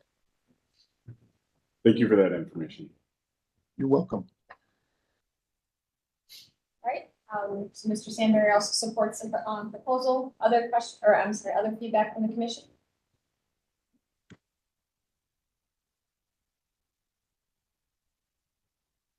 All right, hearing 2 people's feedback or support of the project, would someone like to put forward a motion? Make a motion to approve as presented with recommendation of mortar joints, that was mentioned, and the support of any variances that are required. So we have a motion. Do we have a second? I'll second that. Thank you. We have a motion and a second. Any further discussion? Mr. Rogers. Yep. Well, I have other staff in here. It's not, I don't think it's recommendation of the variance. You're actually granting the variances through 350. So there are certain ones that the Landmarks Commission can, but has to support the DZA, but by its code, Landmarks Commission can grant this variance. So For I think- signage. For signage, yes. So I think it's wording about not recommending. So we are granting. You're granting the variance and then recommending that they anchor in the mortar. Okay. So. Like to amend your language to align with that. I recommend that they anchor within the mortar joints and grant approval of variances for signage. Thank you. So, Ms. Anderson, do you want? Second? Yes, I'll second that. All right, so we have a motion, we have a second. Any further discussion? Or else keeping us on our toes. All right, Mr. Musson, please call roll. All right, Ms. Anderson, Yes. Mr. Dryer, Yes. Mr. Sambry, Yes. Mr. Strickland, Yes. Mr. Trassick, Yes. Dr. Williams, Yes. and Ms. Trapp. Yes, Madam Chair, the motion passes unanimously. excellent. Your motion or your proposal is passed. We look forward to seeing your project move forward. Thank you for your time. Thank you. We'll move on to our next applicant located 9500 Lorraine Avenue, signage. proposal. I'd like to welcome the applicant. Please announce yourself, unmute your mic, announce yourself, and tell us about your project. Yeah, I can go. My name's Andy Smith. I'm the owner and the landlord of the property at 9500 under Pinnacle Properties, Lorraine. Welcome. Tell us about your proposal. We were back at the last meeting and we made modifications to the proposal to adjust the space and the welcome to 9500 Lorraine Avenue. And we removed any reference to a website. And this is an installation of a piece of artwork to be done by Rough Neon.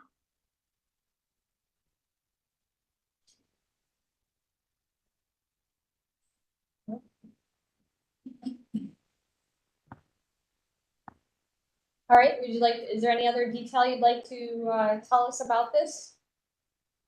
No, just it's a nice piece of artwork that we believe would enhance the property and enhance the neighborhood.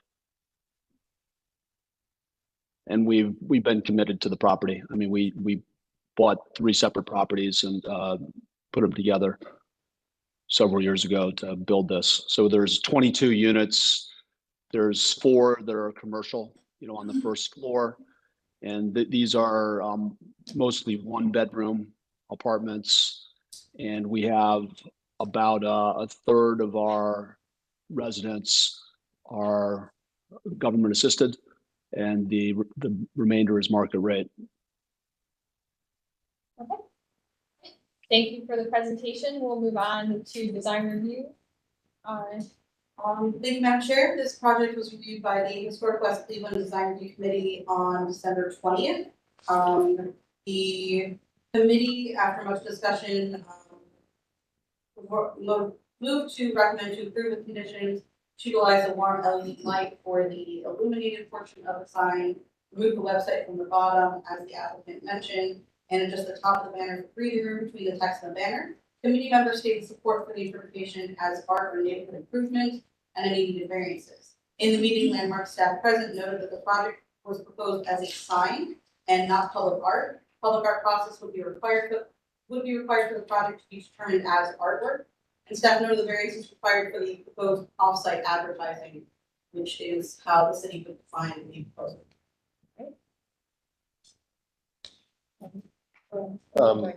Yeah, I guess I'll go ahead and then introduce them. So this, as Jessica said, this proposal is being presented to us as a sign. So we've been reviewing it and evaluating it as a signage proposal. There have been references by the applicant to this being an art installation, but what is being presented is in fact signage. So we must review it under the signage code. We have Ms. Shannon Leonard from our zoning section and Ms. Tara Petrus, our public art coordinator, here to explain, I guess, the way code applies to this project. Ultimately, staff recommends denial of the certificate of appropriateness. It's a large illuminated sign, I guess way over code, which I'm sure you'll hear about. And it just, it's a plain flat wall, potential for some sort of mural or artwork, but I guess one that's actual mural or artwork and not potentially off-site advertising, which is the concern that if this were to be approved, it could by default become. So if Ms. Leonard could talk to us about, I guess, the code, and then we'll hear from Ms. Petrus after. Good morning, Chairwoman Shannon Leonard, Chief Zoning Planner. I'm going to hand you this just so you have the definitions in front of you, and I apologize that we weren't able to go to design review. But a sign is any device, structure, fixture, painting, or visual image design to be seen from an outdoor location and using graphic symbols, letters, or numbers for the purpose of conveying a message or advertising or identifying any establishment, product, good, or service. A billboard is a sign directing attention to a specific business, product, service, entertainment activity, or other commercial activity sold, offered, or conducted elsewhere than upon the lot in which the sign is located. So the applicant has indicated that this is apartments. And as you can see, this signage here is a direct reflection of Mr. Brian Johnson's book a read day. activate your heroic potential. The branding is pretty much the same, and unless Mr. Johnson is actually selling books from maybe a storefront here or manufacturing the books at this location, this is considered a billboard. And so the Building and Housing Zoning Administrator, as well as myself, would look at this as a billboard. And so for that purpose, billboards would need significantly more variances than was listed here previously. So billboards are first permitted in general industry. They must be either wall signs or pole signs. In this case, this district is a local retail with a pedestrian retail overlay, and billboards are actually prohibited. Additionally, the size here is 336 square feet for the off-premise signage. The spacing, it is within 750 feet of another billboard down the street. Additionally, it needs to be set back 200 feet from any residential district or local retail. It's within a local retail adjacent to a residential. Again, so it would need that 200-foot distance variance. And then in general, it would also need the city planning or you all's approval to be a billboard at this location. From a zoning perspective, in a pedestrian retail overlay, we are not eager to support a billboard at this location. Thank you. Morning. Sorry, Teachers Public Art Coordinator.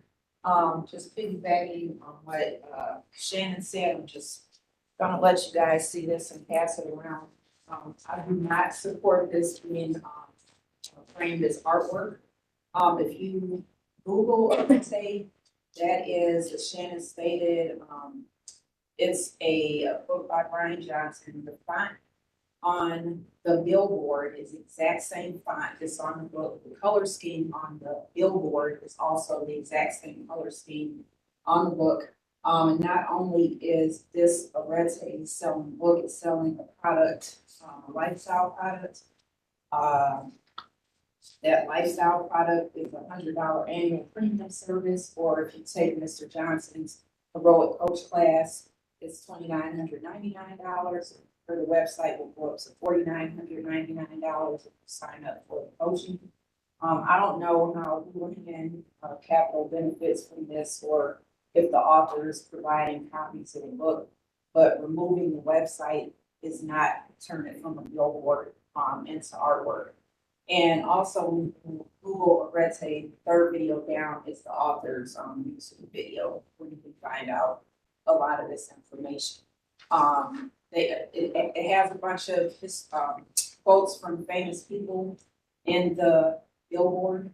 I don't know how much of that will be considered fair use, or if they have license agreements with any of those authors, and some of those quotes may be copyright protected, depending on where the quotes are drawn from. And then again, the book sales, depending on where you look, from $25 roughly $30 for a hardcover, the audio CD $41 to $56, ebooks $8.99 to $9.99. Ironically, Arete's meaning is virtual and cultivation of human excellence. I don't see the virtue in trying to sell a billboard as artwork to avoid variances that are required for the billboard in this location. So I do not support it as being sold as artwork. Thank you. All right, thank you, Ms. Petrus. We will then open up the floor to the commission for questions and comments. Just one point of clarification, or just, clarification. I mean, it is the name of the book that is causing, within the center of it, that's causing it to be the billboard. Or because it's advertising. It's branding. And it's to whether they say it's to sell a product or not, it's the branding of a company and a book. And so that defines it as a service of some sort. And that service isn't being competed here. And so therefore it's considered a billboard overall. Perfect. All right, thank you. All right, so we'll open up the floor to questions and comments from the commission. Mr. Strickland. Thank you, Madam Chair. So I have a question about, several meetings ago, we approved I'm gonna call it a replacement sign at the Horizon Learning Center in Old Brooklyn, which I recall as a very large sign on the side of a building. So I wanted to know if it would be helpful to advise the applicant how they might modify this application for certificate of appropriateness for this configuration compared to the Horizon sign, so that it might be more compliant and something that we could approve. Shannon Leonard, City Planning. So the Horizon sign there, that was a Horizon school on site. I'm not sure how the applicant would be able to make this type of off-premise advertising applicable to the site, because as stated previously, they are not manufacturing books from this location. Or this service is not housed in this building. These are apartments. So if it was changed to the name of the apartment, Yeah, so they said on top, if it was, you know, welcome to 9500, that's perfectly fine. Or it was the name of the apartment, and it was branded with the apartment's branding, then that would be adequate. But this is clearly a different situation. or if the name of the book was removed from the center, would that be part of the signage? Yeah, I mean, everything behind that is the branding and colors of the same company. So, or book, or whatever the subscription lifestyle service, you know, that's what this is. And so I think there's just no separation between that, and there's no gray line there. So I think, you know, if they want to advertise books, that's fine. Let's just sell this as a billboard and seek the variances for a billboard. All right, that clarification is very helpful for me. Hopefully it's helpful for the applicant. Thank you. Thank you, Ms. Strickland. Other questions and comments from the commission?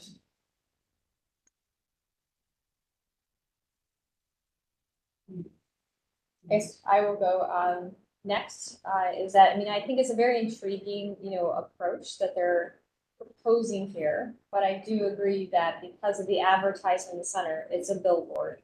And I do not support billboards in this area.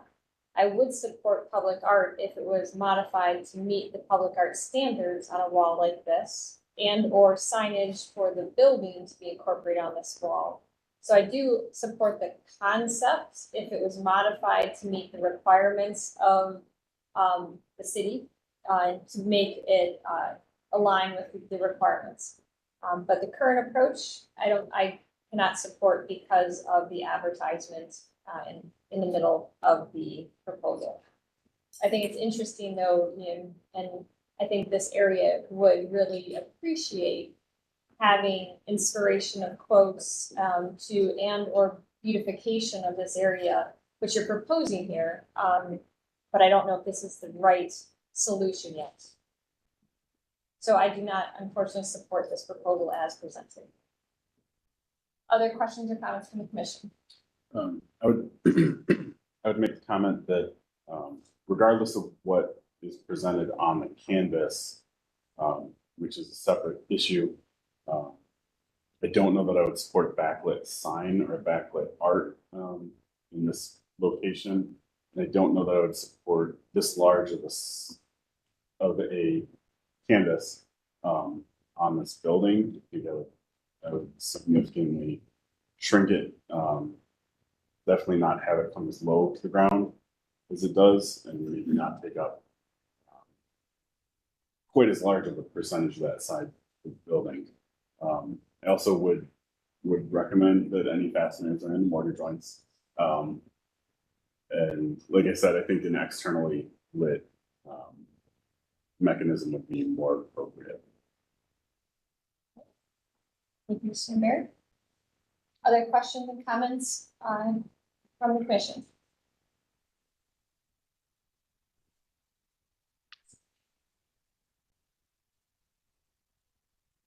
Any questions or comments? Other questions or comments from the commission? Ms. Anderson. I'll just make this real quick. I'm in agreement with Mr. Sandberry's comments. Okay, so we have two approaches that we can move forward. One is to deny disapprove the proposal, or we could table you to allow you to make modifications to your proposal to make it in alignment with the city requirements. So this question is posed towards the owner. Would you like us to move forward with the final review of this application, or would you like us, do you approve us to table you to allow you to make modifications to make this in alignment with the city requirements? Just a question. Is it the committee's opinion that this should be redone as an art project?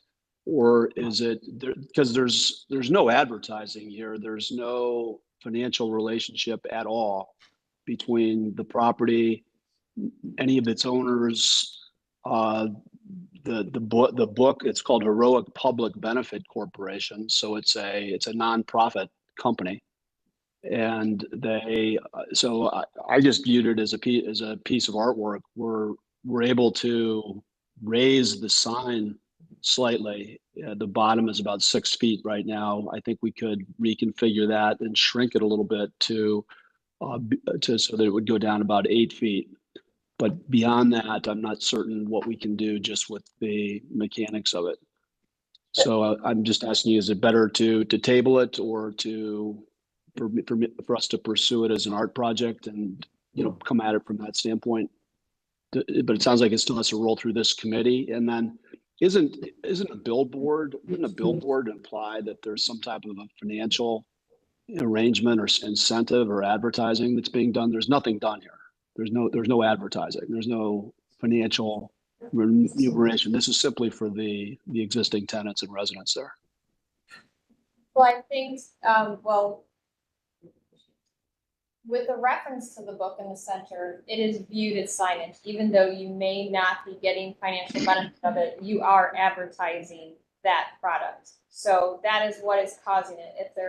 I think the removal of that would help allow it to be in alignment with the city requirements of artwork and not signage.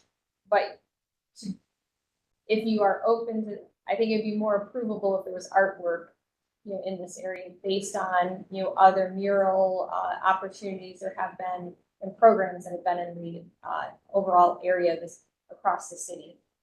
But you'd have to, if that is what you would like to do, then we would recommend you sit down with Ms. Petrus to understand the requirements of artwork and what will or will not be appropriate within that area of the canvas, as Mr. Sanders.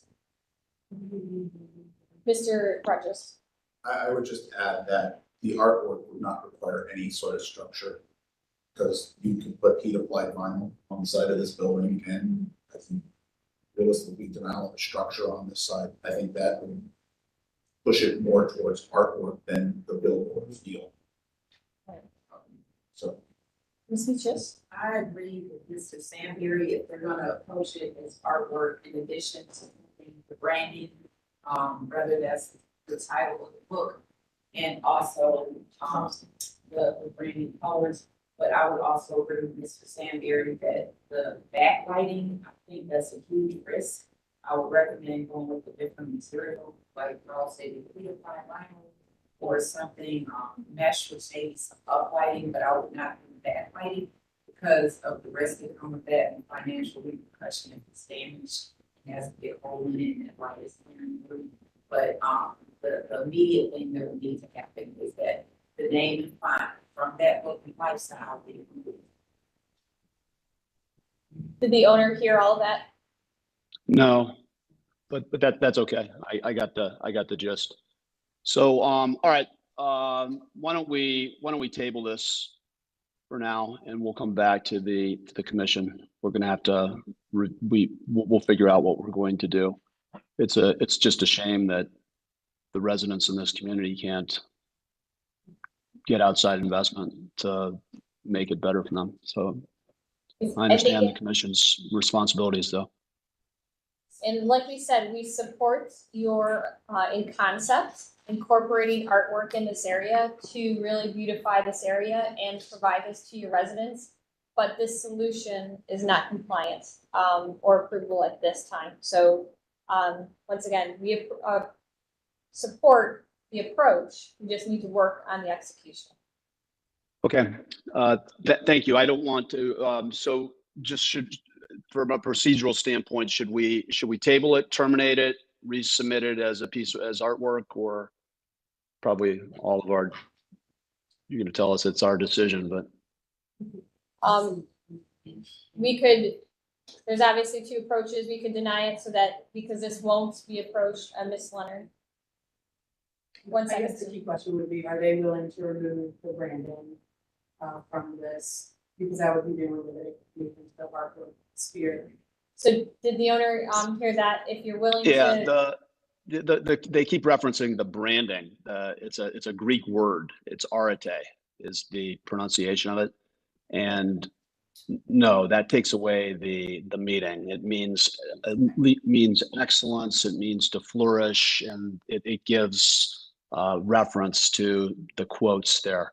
And this is not a billboard. There's no financial arrangements. We're not selling anything to anybody. It's simply to as a way to make our residents feel a little bit better and to enjoy a piece of artwork for the community. So I'll just leave it at that, and we'll appreciate the committee's time here. All right. Ms. Bean. To clarify, this design review process was started by a signage permit application submitted to Building and Housing. And so there's an active pending application for one non-illuminated sign in the system relating to this project. And is that the signage above this area? What we have is what was presented with that permit. Okay, so they're saying one is everything, the signage band and the vertical elements in question. Yeah. And those variances are in reference to not the lateral band, but the signage in the larger, the 336. They may want to explore changing the fonts. Right, so Font is branding. the font is branding since it Colors. and the colors are directly aligned with that book and that product. So if you are willing to change the fonts, the location, the size, all of that related to this so that it does not look like it's correlated to that product, then we will table you so that it allows you that opportunity to explore and modify your proposal. But if not, then we move forward with the review. Ms. The other thing to add to that is if they want to seek this out as a billboard and ask for the variances from this commission, and then you guys can weigh in on that, and then that way, if you all deny, then they can appeal it or zoning. Did the owner hear that? Do you mind repeating that? I'm sorry. Sorry, Shannon Leonard, Chief Zoning Planner. The other option is for the owner to continue to move forward with this application. It was a signed permit application. Ask this board for the variances required to the billboard. If they were to approve, you would move forward. If they were to deny, you could appeal that decision from the Board of Zoning Appeals and make your case there. That would be the next step before common police court. Okay, I got it. So, to move us forward, Did he consent to table? So moving forward, would you like us to table you so it gives you the opportunity to modify this or modify your approach from currently what you're classifying as a signage to either making this artwork or applying for this as a billboard?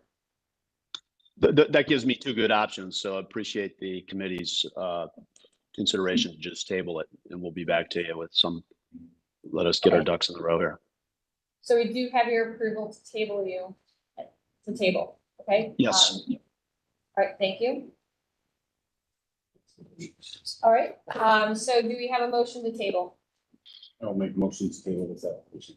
Thank you. We have a motion by Mr. Sandberry. Do we have a second? I'll second that. Okay, we have motion. We have a second. Any further discussion? I just wanted to mention, one thing we forgot to mention, they You wanna are. come closer to here?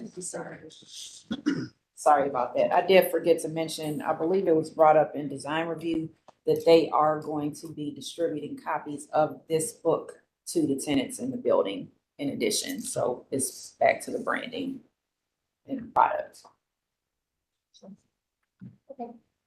Well, I think we have a motion to table it, and I think there can be lots of discussion of what's the appropriate way, if it truly will be branding, or if it will be artwork that can help put this to some clarity to this. Any further discussion, or shall, not seeing any, we'll move on to, roll call. And Ms. Anderson, Yes. Mr. Dryer, Yes. Mr. Sandberg, Yes. Mr. Strickland, Yes. Mr. Trasick. Is Ray still here? Not hearing Mr. Trasick, Dr. Williams, Yes. and Ms. Trott. Yes. All right, Madam Chair, the motion passes unanimously. All right, so, you've, been tabled, please reach out to staff and they can connect you with the appropriate people to try to bring clarity to your approach. And steps to move forward. Thank you. We'll then move on to our next applicant located at 2844 East 130th Street, the Holy Grove Baptist Church. Window replacement. Hello, good morning. Good morning. All right. My name is Sasha. I am a representative for Class 1 Pavers and Remodelers on this project. What's your last name? Could you state your last name also? Moore. Thank you. Go ahead. All right. So this replacement of the windows is mostly for the safety of the parishioners at the church. Currently, there are a few windows that have fallen out, like they're not safely secured anymore to the building. So they want to replace those windows. Go to the next picture. So this is an overview of the church. There are a lot of windows that they want to eventually replace, but they want to do it in small portions. Go ahead to the next photo. This is just the contract here. Just the installation of 5 double hung windows. And these are the windows in question.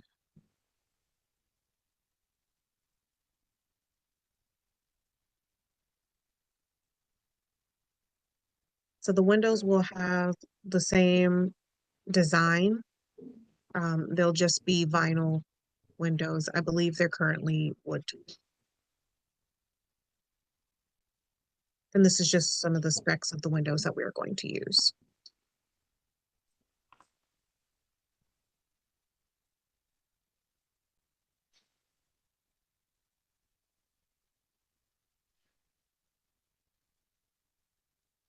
But that's it. Okay, thank you for the presentation. We'll then move on to design review committee recommendations. Thank you, Madam Chair. This project was reviewed by the Shaker Square Ludlow Design Review Committee on December 19th. The committee recommended approval pending submission of pricing information for alternate window types for comparison, since all that was presented was vinyl windows, and the committee members discussed the appropriateness of vinyl window installation. Okay, thank you. And landmark staff recommendations. Thank you, Madam Chair. Again, our Secretary ensures standards of how we reviewed this as staff. And staff appreciates the challenges of window replacements in historic districts. We get it, we understand, we know there's cost difference. We have given consideration to vinyl replacements on non or low visible sides of buildings. However, these are highly visible, right up against the parking lot, being able to be seen. This proposal calls for 5 replacement windows, but they only showed us 4. Where is the 5th window located for replacement? It's right next to it on that side. We do have concern for the safety of the parishioners. But we also need to consider the aesthetic as well. These windows did not get to this condition overnight. And they seems like they should have been replaced quite some time ago. And based upon the call for safety and heating costs, this should have been prioritized a long time ago.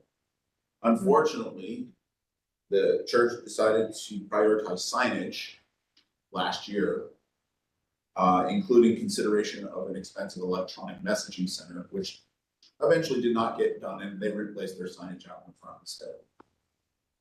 In line with our regular recommendations, and because they did not provide a cost comparison of other materials, the vinyl windows would not be appropriate for this location.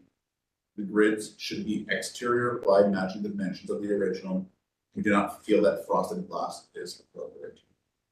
Thank you. Thank you for that, those recommendations. We'll then open up the floor to the commission for questions and comments. Who would like to start us off? Ms. Anderson? Thank you, Madam Chair. There are not a lot of photos here which show how these this building really relates to the street. I mean, I guess there's that one. I just I'm kind of torn here because I realize this is an important thing for the church, that they, you know, probably want to make sure that that's safe. Although it does look like they can be seen at least somewhat from the street. So I'm just kind of torn on what to do here. If you go back to the photo, the overview photo of the building. Yeah. So where that little, he's showing it with the hand, that side of the building where the little red dot is, that is where the windows are. So they are a bit visible from the street if you're coming from a certain direction. And the church has not priced out windows that would be more appropriate for the historic district. The prices on the windows that are more historical, so more wood windows, are completely out of their budget currently. They are not able to afford those, so we brought them the best option that we could with the detailing that would look very similar to what is already there. I would think that the windows closer to the street would be more visible, and I'm not sure exactly where these windows are. If they go all the way along to the back of the building, or whether they're just along, it looks like they're along that front 2/3 of the building, correct? Go back right there. Yeah. So they're those bottom windows there. Yes. Those are okay. Those are the 4 that are shown, and then there's a 5th one behind it. Correct. All right. Okay. So, well, those are my questions. Thank you. No problem. Right. So looking at this on Google Earth, there are only 4 windows in that location. There are 5 on the south elevation, but only 4 on the north elevation because of secondary door and gable addition that is on the rear of that north elevation. So do you have a plan or something that shows where is the other one that you're referencing? Or is it in fact the south elevation? Right, read my orientation, right? Right. Yeah, which does have 5 windows. So go back to the one with the sign. So there's an upper window there, like they're kind of in the middle, right there in the front. one of those, and then the 4 on the bottom, correct? Okay, So one of the upper ones is a stained glass window and not a double hung window. I believe it's a double hung. The top ones, that are a little bit higher up, those ones are stained glass, if I'm not mistaken. they're leaded, or they're stained or leaded glass. Or, They're not both. okay. It's fixed, it's not a double Correct. Yeah. And even either. So, I mean, I think we need a little bit, more information really where this 5th window is, because in Google Earth, can, you know, it's good or bad, it's a great tool for us, but yeah, we're obviously don't see this 5th window, so that'd be number 1. I think if you are proposing replacing one of the stained or leaded glass windows, I can't quite see if they're leaded or stained. I would not be in support of that. No, we're not replacing any stained glass windows, only the gridded windows are on the bottom side. Here, let me check my paperwork to see if there were any other windows that needed to be replaced, or if I had a better photo.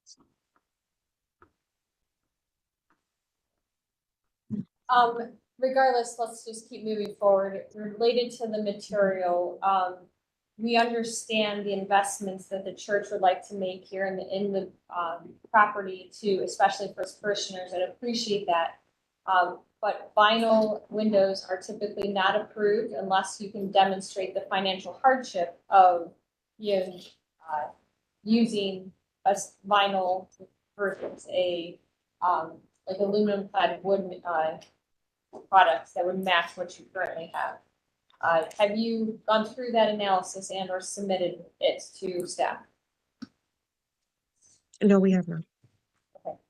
Because of that, I would recommend that we table this project to really clarify where the exact location of these windows are going to be, and for you to submit the similar to what the committee had recommended, an analysis of the cost difference between a vinyl versus a wood clad, and demonstrate the financial hardship of the church to why you are requesting to not move forward with our recommended material of aluminum clad wood. What can we submit to show the church's hardship? Will we need to obtain their income of some sort? That's kind of out of our hands as the. Typically, it's just, I think most often done with a comparison between what's being proposed and then other options, like the cost of repairing the existing windows or the cost of replacing with an upgraded material. If there's a significant enough difference between those amounts, the commission a lot of times will be, I guess, treat that as an economic hardship, just the evidence that it's going to be much more costly to take a different option. And if there is this approach of replacing other windows in the future on the building, which ones, so that we can specifically see pictures of any windows that would be approved, or I'm sorry, replaced now or in the future, so we can take that into consideration.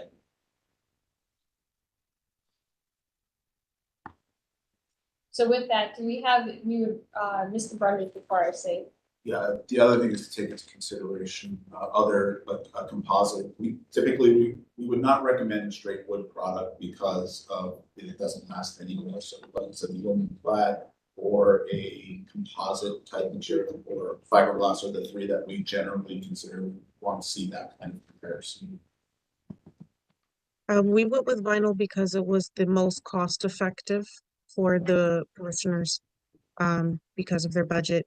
And they wanted to do this in small portions, of 5 windows or so at a time. Just the ones with the grating, none of the stained glass windows. And that will be on the other side of the building in the future. But they wanted to do it in small portions because of what they said they could afford. I can see an overall plan for what So I think what we recommend is tabling you today so that, and then creating a plan that actually shows and marks on the, maybe a picture that is further out. In the windows that you are proposing to replace day one. And then what windows you are proposing to replace in the future, and in day two, that could be in 1 year or 5 years, but so that we understand the church's goals of, you know, upgrading the facility, and then a cost comparison of vinyl versus a composite versus a aluminum wood clad, you know, window, so that we could understand, you know, the situation of the church and their budget. Okay. So do we have your approval to table you to allow you time to put that stuff together? Yes, but I do have a question. Okay. Go So ahead. should we work with the church to you know, to give it like maybe a time frame of which windows will go next? That would be also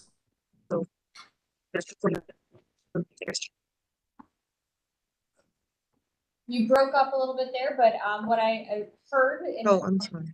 interpret is, you know, yes, if you put together and talk to the church to say, yes, we're going to, your plan is to replace these 5 windows here, and then replace, or 4 windows here on this elevation, and then in the future date, you would move forward replacing the 5 on the other side, and that is it? Or do they have other plans? We are specifically focused and would want to know related to any stained glass or leaded glass window in the building. You know, what is the plan there for those? And would you need more pictures of the damage to these specific windows as well? That would be very helpful. Alrighty, Okay. that Then works for with- me. Thank you. Thank you. Then with your approval, we have approval from an owner or the owner to table. Do we have a motion? Make a motion to table this application. So we have a motion to table. Do we have a second? Madam Chair, I second. Thank you. We have a second. Any further discussion? Not seeing or hearing any. Mr. Musso, please call roll. Okay, Ms. Anderson, Yes. Mr. Dryer, Yes.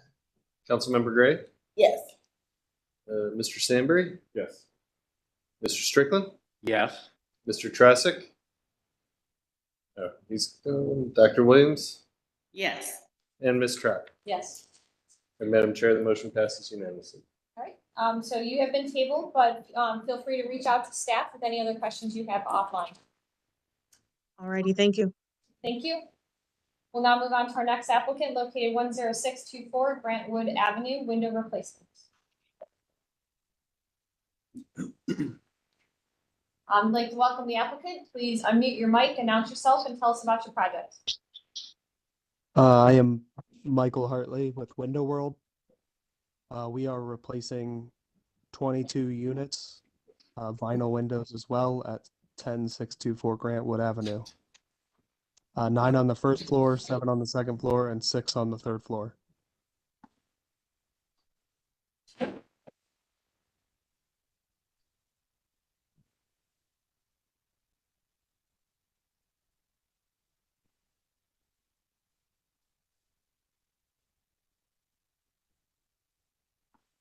Any of the leaded glass, we are leaving. We are doing the double hungs, and then there's 2 sliders in the kitchen that are currently sliders, replacing with sliders as well.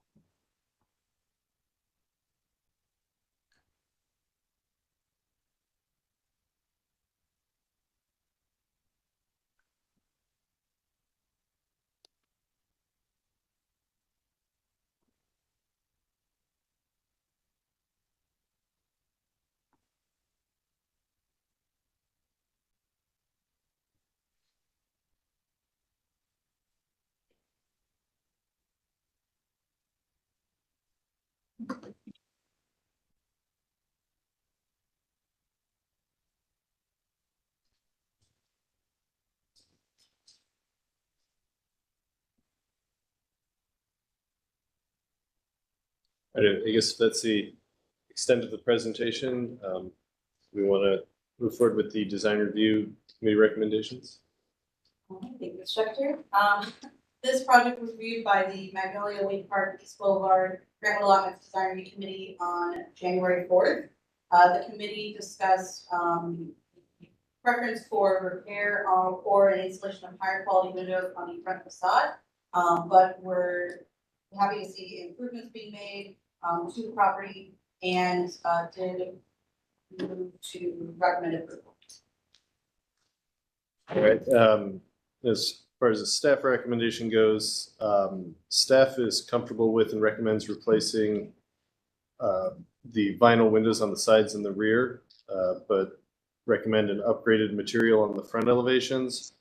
There are no muntins or decorative windows being proposed for replacement on the sides and rear, and they're maintaining the leaded glass windows, which we appreciate. So we recommend approval with the condition that an upgraded material be used on the front elevation. Thank you for those recommendations. We will then open up the floor to the commission for questions and comments. Who'd like to start us off? Mr. Strickland. Thank you, Madam Chair. I agree with the staff recommendation to allow for the use of a vinyl material for the sides and rear of the house and upgrade to either a composite or fiberglass or aluminum clad wood for any of the windows on any floor of the front elevation. All right, thank you, Mr. Strickland. Other questions and comments from the commission?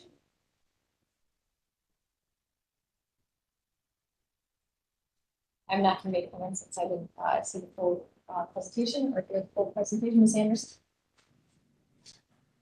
Thank you, Madam Chair. The third floor windows in the dormers, they look like they have like a vertical mutton pattern to it. I was wondering if that's going to be maintained. That's what it looks like in this photo. So No, he opted to not put any grids in any of the units. Pardon? The homeowner opted to not put any grids or muttons in the windows in any of the units that he's replacing. Okay, I think that we would require that the ones on the third floor have the exterior placed muttons on them. Everything else looks like it's just a standard double hung window. But I just wanted to point that out. So thank you. Thank you, Ms. Anderson. Does staff have an issue with? Just based on kind of zooming in on Google Maps here, it looks like those are not muntins. It almost looks like a casement or a slider window up there. Yeah, I would say, yeah, 2 out of the 3 are sliders. One looks like, I don't know if it's just a storm or if it's boarded or what, but it appears different than in the photo in the presentation. So is staff in support of replacing those with double hungs? Is that the correct? That was. I think that would be appropriate. We don't know what was there, so going with originally, I'm guessing that the sliders aren't original, so going with just a straightforward standard double hung that match the rest of the building seems like a prudent approach. Okay. But they can't be. Next window. Yeah.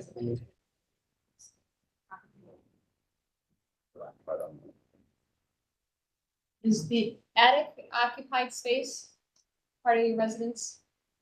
No, none of it was occupied when I was there. It is currently occupied, and I do not believe that the third floor is occupied. Is the intention to have occupants on the third floor? I'm sorry? Is there an intention to have occupants on the third floor? I have no idea.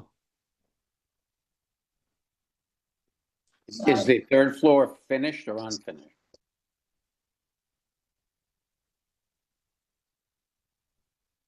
It is. It's double hungs. it may be considered finished, but it's in rough shape. You know if it's heated or not? I do not know. I'm just a window replacement.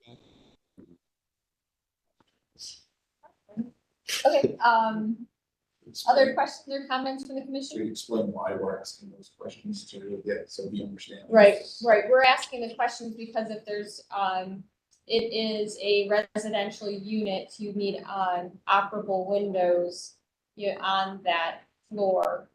So, Mr. Sandberry did see that there is an operable window on the side of the house Gable ends, there's operable double hungs. at the Eagles, that could meet that requirement, but that's why we were at, or I was asking specifically. There are So- 3 windows in the attic getting replaced other than those front dormer windows. Yeah, Window World, I mean, I'm not sure what I can do with the commission because Window World does not offer a different solution other than vinyl replacement windows. Could remove Or the- front facade from the project, do everything else, and then advise the customer to seek other options in the front. I'm sorry, can you repeat that? I don't know. So I guess in this case, you could remove the windows on the front of the building from your scope of work, move forward with the proposal for the sides and the rear, and then advise the owner of the commission's decision, and they could pursue a non-vinyl option for the front with a different company.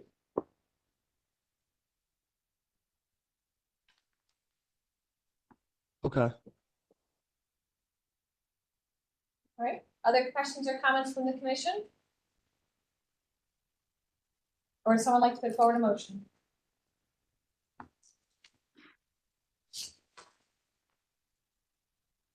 Other questions or comments from the commission, or someone like to put forward a motion? Mr. Strickland? Chair.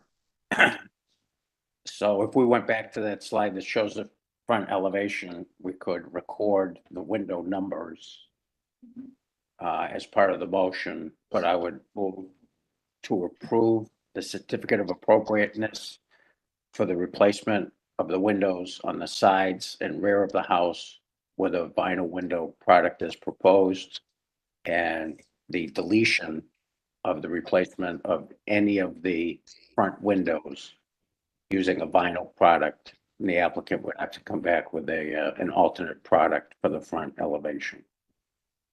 So for clarification, are you deleting it, or are we requiring can we do that? Do we want to remove from scope of work, or just stating this product? I think, So disapproval of the vinyl window application on the front. yeah, elevation. that's probably the wisdom. And then if this contractor can remove it from his scope of work, but another contractor could come forward with one that doesn't dictate whose responsibility it is. Okay, so the motion stands the way stated. So, we have a motion on the table. Do we have a second?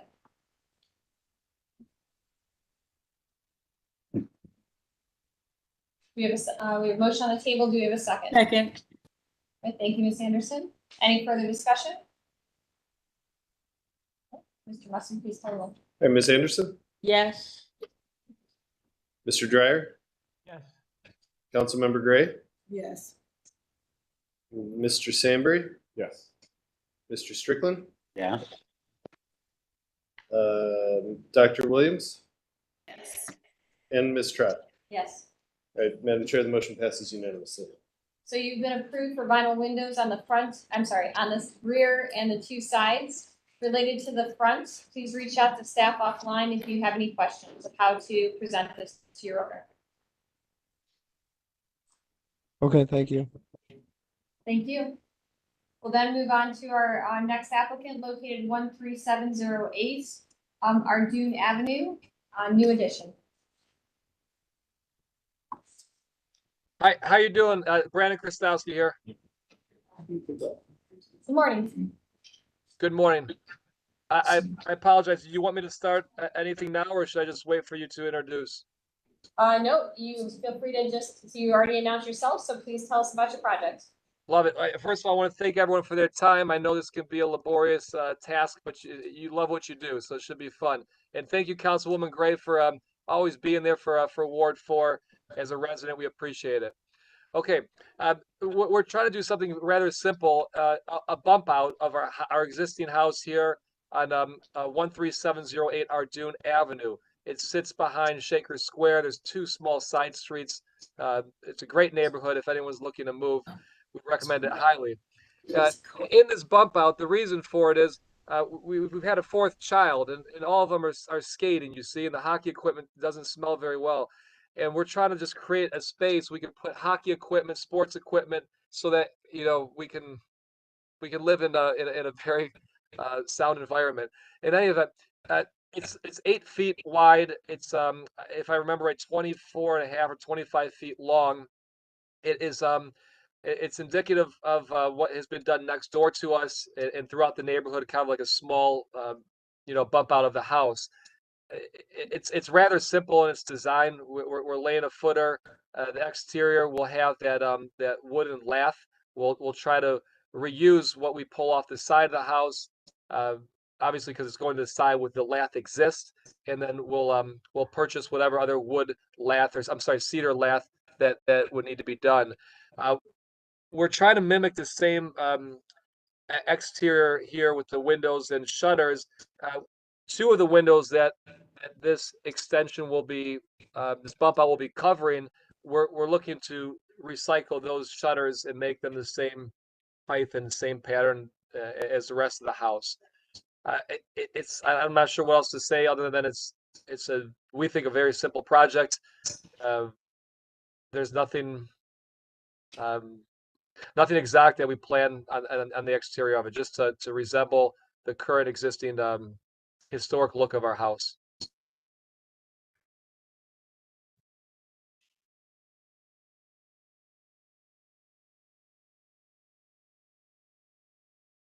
And I apologize, the Halloween decorations, we didn't go through your landmarks on the Halloween decorations. But if you want to next year, we could. Thank you for the presentation. We appreciate it. You're welcome. And you don't need to go through us for Halloween. So we'll open up the floor to, we'll move on to design review committee recommendations. Thank you, Madam Chair. This project was reviewed by the Shaker Square Ludlow Design Review Committee most recently on December 19th. The committee, with much discussion, did recommend approval pending the review of the placement of the window to be in line with the first floor windows flanking the door. All right, thank you. And landmark staff recommendations. Thank you, Madam Chair. And highlighting our review process here, staff has noted, as applicant has stated, there are similar treatments throughout the neighborhood, smaller, that have been approved before, and that the materials and the treatment are all appropriate. We do also recommend that the window on the addition be raised to be in line with the other two on the first floor for a little more completion on that primary, and even potentially matching them in size as well, because that current proposed one is more in line with the second story windows rather than the first story, but that's just a consideration, but definitely raising it up. Otherwise, we would recommend approval. All right, thank you. Then we'll open up the floor to the commission for questions and comments. I guess I'll go first. I appreciate the owner's attention to the original detailing of the house, but am in support of the addition with the adjustment of the window height and or size on the front elevation. And that I would recommend aligning any windows that are on the east elevation, with that front elevation. So just the continuity across the two elevations. But besides that, I think it's a very sensitive addition, and I am in support of it. Ms. Anderson. Thank you, Madam Chair. This is a very, very handsome house. I was looking at the photos online. It's a really beautiful place. I'm generally in support of the addition. It takes a away from some of the symmetry, which is such a nice feature of this house. I would prefer to see that instead of the shed roof, that the hip style roof that would be replicated here, the style of the roof that's on the main part of the house. I think that would enhance that addition. You know, maybe setting it back a little bit so that it doesn't detract as much from the symmetry of the main house. And I agree with raising the window.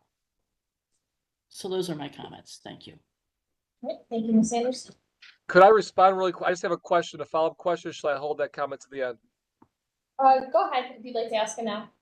Yeah, absolutely. So, Michelle, I just Yeah. want to make sure because the front view doesn't show it. So the first part of the house with the 3 windows, it goes back maybe like 18 inches to that single window with the circle above it. And then from there, we plan on receding the bump out in addition, another part, I think it's like 2 or 3 feet from that part of it. Okay. Would you say push it further back, or you say that's okay? Because I don't know if it showed the texture, the depth of it from your shot. I think that'll be okay. Okay, gotcha. Thank you, Ms. Anderson. Other questions and comments from the commission? No, I have a comment.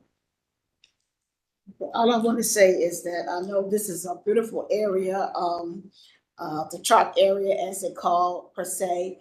And I see, and I do agree with the design of what Mr. Brandon Howard, I would probably pronounce his last name, what he's getting ready to present and add to his home. So, and since the community, since the first approval has always been approved, I approve what the what the design holds. Thank you, Councilman Gray. Other questions and comments from the commission, or someone like to put forward a motion?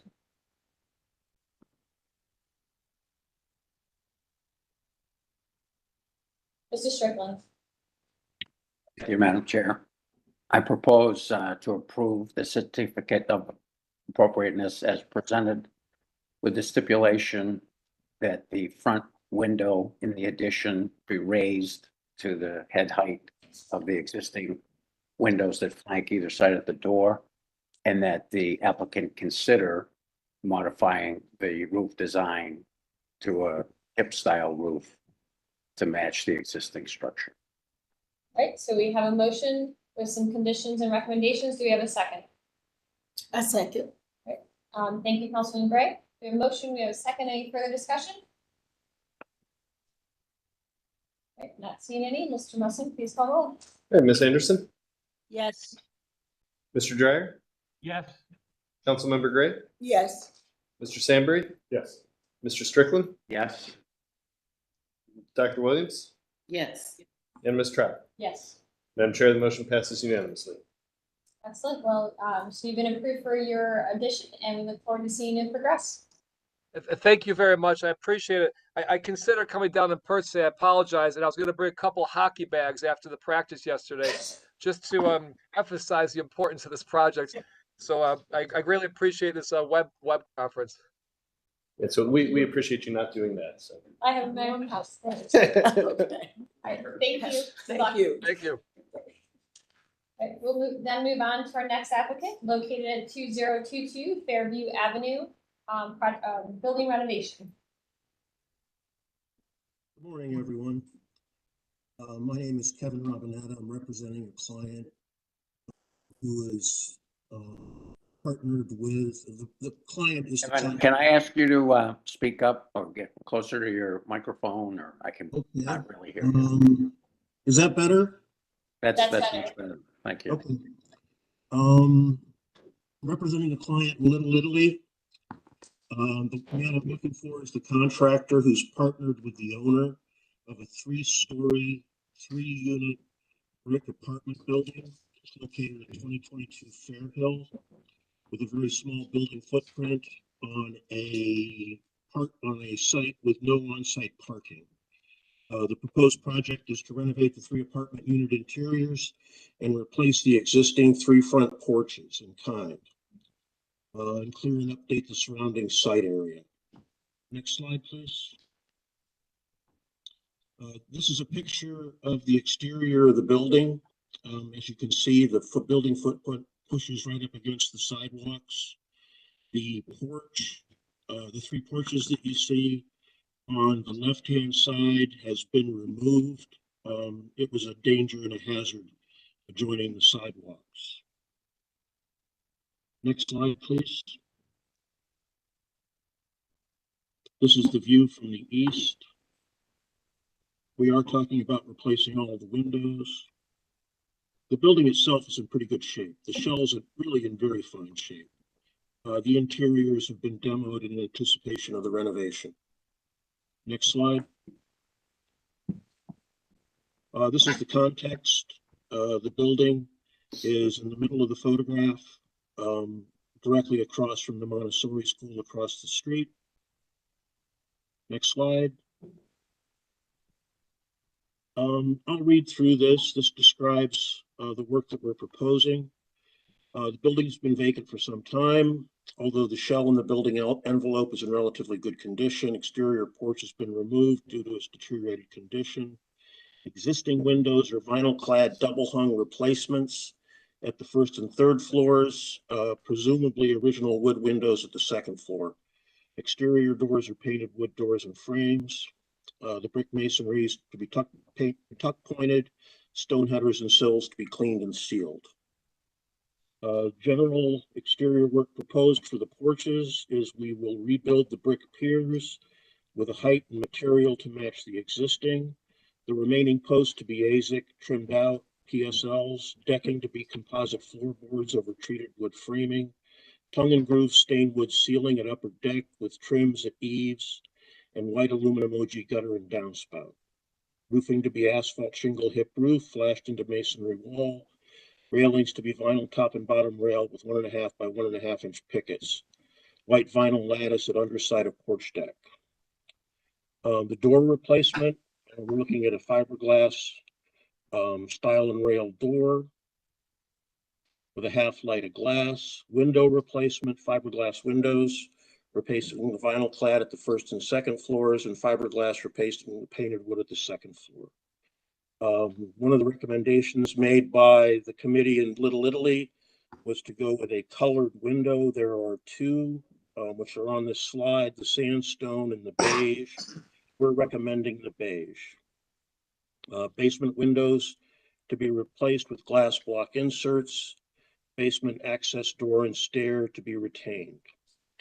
Re-roofing, EPDM, black membrane roofing to be installed. The fire escape it's intended to be retained. The contractor has not yet assessed the condition for potential repairs, but our intent is to repair and maintain for exiting. Fencing at the perimeter of the site to be retained. New concrete block from the sidewalk to new stairs to be composite treads over treated wood framing. The rear yard is to retain the existing paving and be used for tenants' exterior space. Lighting will be wall-mounted fixtures provided at each doorway. Next slide, please. These are our construction documents. You can see the site plan, the configuration of the building, and its proximity to the adjoining sidewalks. Next slide. This is a footprint of the existing floor plan within the building. Next slide. These are the floor plans of the building. We are modifying the units slightly, but substantially the configuration is the same from the standpoint of living, kitchen, and bedrooms. Roof plan and structural framing plan for the basement. There is some structural work to be done on the interior. Next slide, please. These are the elevations. We're replacing all of the openings in the elevations are all existing to be reused.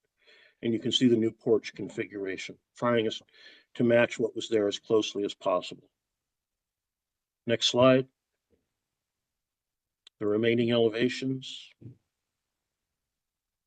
Next slide. Sections through the porch as well as the building. Next slide. And these are design images of the front porches as described previously. I believe that's the last slide. All right, thank you for the Thank you for the presentation. We'll then move on to design review committee recommendations. Thank you, Madam Chair. This was reviewed by the Little Italy Design Review Committee on December 12th. Recommended for approval with the condition that the porch columns on the second and third floor be the same width. The committee members did discuss the change in the window color to match the mortar, and that there were some concerns whether or not the fire escape was going to be retained or not, and that still has yet to be determined. I would also like to note that I received a note from Joe Marinucci from Little Italy Redevelopment Corporation, and they support the project. Thank you. Thank you. Right, then we'll move on to landmark staff recommendations. Thank you, Madam Chair. Some of you may recall we were out at this site in 2023 for a demolition site visit. So staff is very pleased to see this coming in for a rehab proposal. You know, comments that we had, I guess, based on their previous proposal have all been resolved. Excited to see they're proposing fiberglass windows instead of the standard vinyl. The only item that, you know, I might, I guess, have questions about is the porch and the column size when you get up to that second and third story.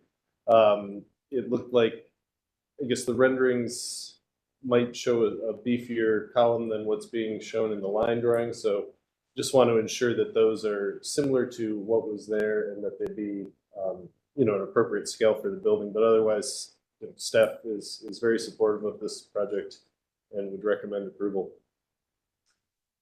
Great, thank you. Then we will open up the floor to the commission for questions and comments. I guess I'll start us off. I think this is wonderful to see buildings like this that were initially considered for demolition being rehab. So thank you to the ownership for seeing the beauty in these buildings and the ability to rehab them. I'm in support of what's being proposed. I also agree with staff that, you know, we appreciate the upgraded window material, makes our conversation easier and quicker. And do agree with the comment on the column size above the brick piers. There's two different sizes on the building right now. We think working to select something that the scale is more appropriate for the size would be warranted here. But overall, I'm in support of the project with that minor requirement of reconsidering the column size. Other questions or comments from the commission? I have a question about the door on the fire escape on the third floor. That the drawing currently on the screen doesn't show. I'm not quite sure what that shows. Is your intent to put the same half-light door you're proposing for the porch on that elevation as well, or are you proposing something different? What we're proposing is that all the doors are consistent, a stile and rail door with a half glass light. And it's our intent at this point to retain the fire escape. Okay. And so does that mean the ground floor door on the side into your stairwell is also a half-light door? Yes. Currently it's a 3-panel door. Is that an original door, or is that a replacement at some point? It's been replaced at some point. Okay, so we don't know what the original door looked like? I have no idea. Okay, thank you. Other questions and comments from the commission? Ms. Anderson? Thank you, Madam Chair. Maybe I missed this, but what is the materials and colors of the porch columns and railings? Well, they were white.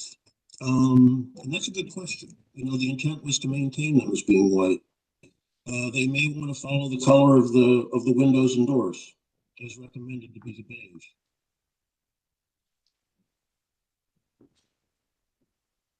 I'm sorry, if I'm losing you, I can't hear what you're saying. I'm sorry. I might be covering up my microphone. The original intent was that they match what was there previously, which was white. But with the change of the windows to the recommended beige color, we may be better off matching the color of the window or the porch railings and columns and trims to match the windows and doors.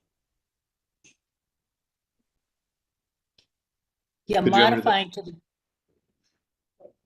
So originally it was white. I'm gonna repeat it, Kevin, just, originally it was white, but based on the change of the windows from the white to the beige, which is the recommended color for the windows, I think the applicant is reconsidering that and would, align with painting those the beige to match the windows so that everything was beige on the building, which I personally would agree with. I would agree with that too. Okay. Thank you, Ms. Anderson. Other questions and comments from the commission? I think we need final details on the lighting fixtures that are proposed. Does the applicant have details on the final lighting? I haven't selected one yet. Okay, so that would be a requirement to submit once you have that to staff. That's fine. Other questions or comments from the commission, or would someone like to make a motion?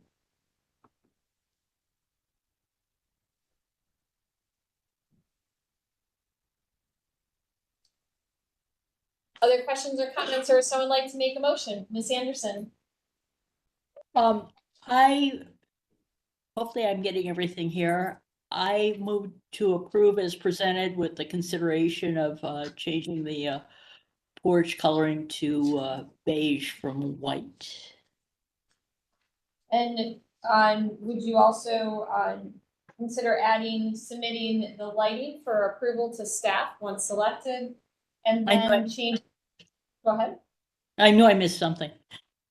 And then also reviewing the column sizes, enlarging the column sizes so they're more appropriate to the size of the building, similar to what's shown in the rendering that is up, was submitted. Yes, please include that in the motion.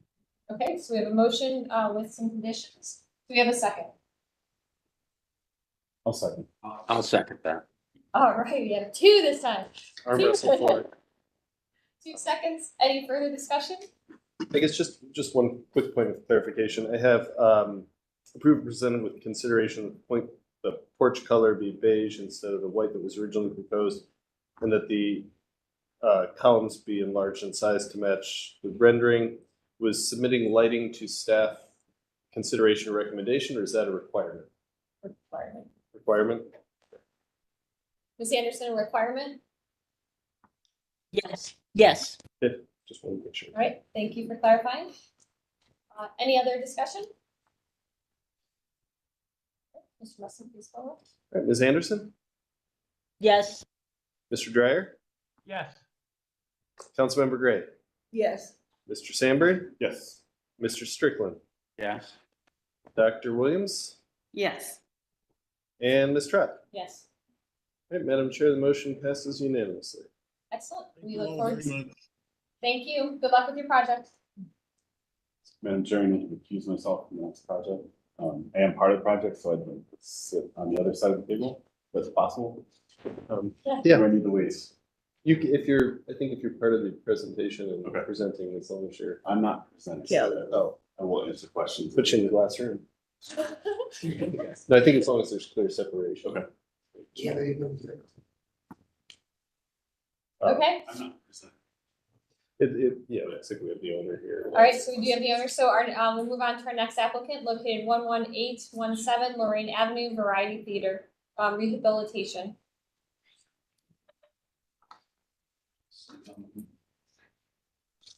If the owner would like to unmute yourself, announce yourself, and then tell us about your project. Hi, my name's Kelly Flamos, and I'm the owner of the Variety Theater Complex on Lorraine Avenue. And the plan is to revitalize this historic landmark to its intended purposes when it was built. So the modifications that we are making are few and far between because we are trying to honor the building as it was intended to be used. So the apartments will remain studios, the storefronts we'll try to make them look like they did when it was built in 1927. And the only change to the theater is that it won't be used as a movie house. Instead, it will be used for a variety of performing arts, primarily live music. I'm going to let the architect, Steve Jennings, take over from here because he will do a better job of explaining the plan for rehabilitation. Great. Thank you, Kelly. So as Kelly said, we're really excited. I think this is a great project for the neighborhood, and overall, we are exactly what she said, trying to bring this back to kind of its original look and use throughout. So if you want to go to the next slide. This is also a federal and state historic tax credit project. So we are concurrently working with those agencies for their approvals as well. You can see from the site plan, the building pretty much takes up the entire parcel, so there's not really much site work. The Lorraine Avenue side, there's been previous improvements by the city done to the sidewalk, so we are not proposing anything new from a site standpoint. But it does kind of show you the kind of layout of the building is that you have the retail and apartments facing Lorraine, and the theater is tucked behind that. Next slide. And this is kind of the color-coded floor plan. So you see all the existing retail storefronts will be reestablished. And then the theater has the lobby on Lorraine with the main theater behind it. With the main change that we are proposing is we're terracing what was previously sloped theater flooring.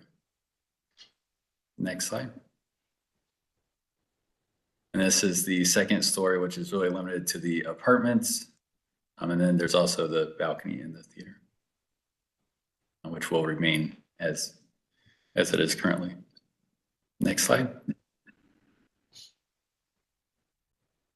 So on the exterior elevations, all the work is really trying to bring it back to the way it was. So the exterior masonry is in pretty good shape on the 3 street-facing sides, but in the elevations we've noted, where there are issues that'll be addressed.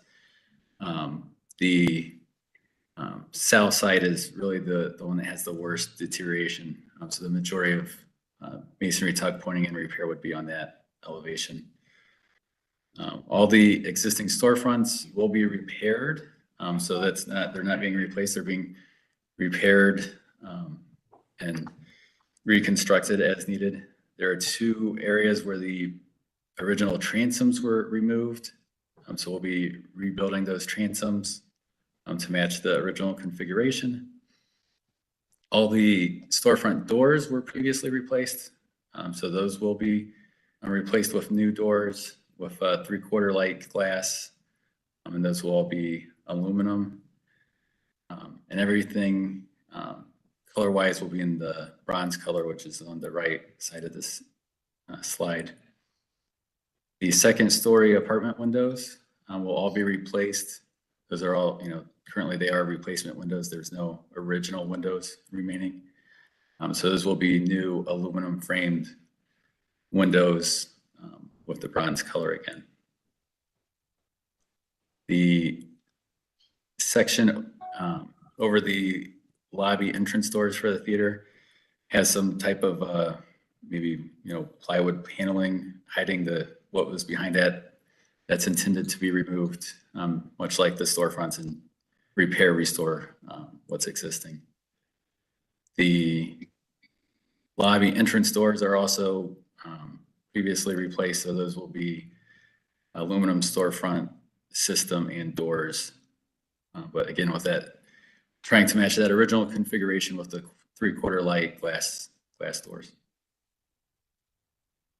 Next slide. And really that same philosophy just continues around both sides of the building. And then I believe the last slide shows the rear elevation, which is primarily just the masonry work.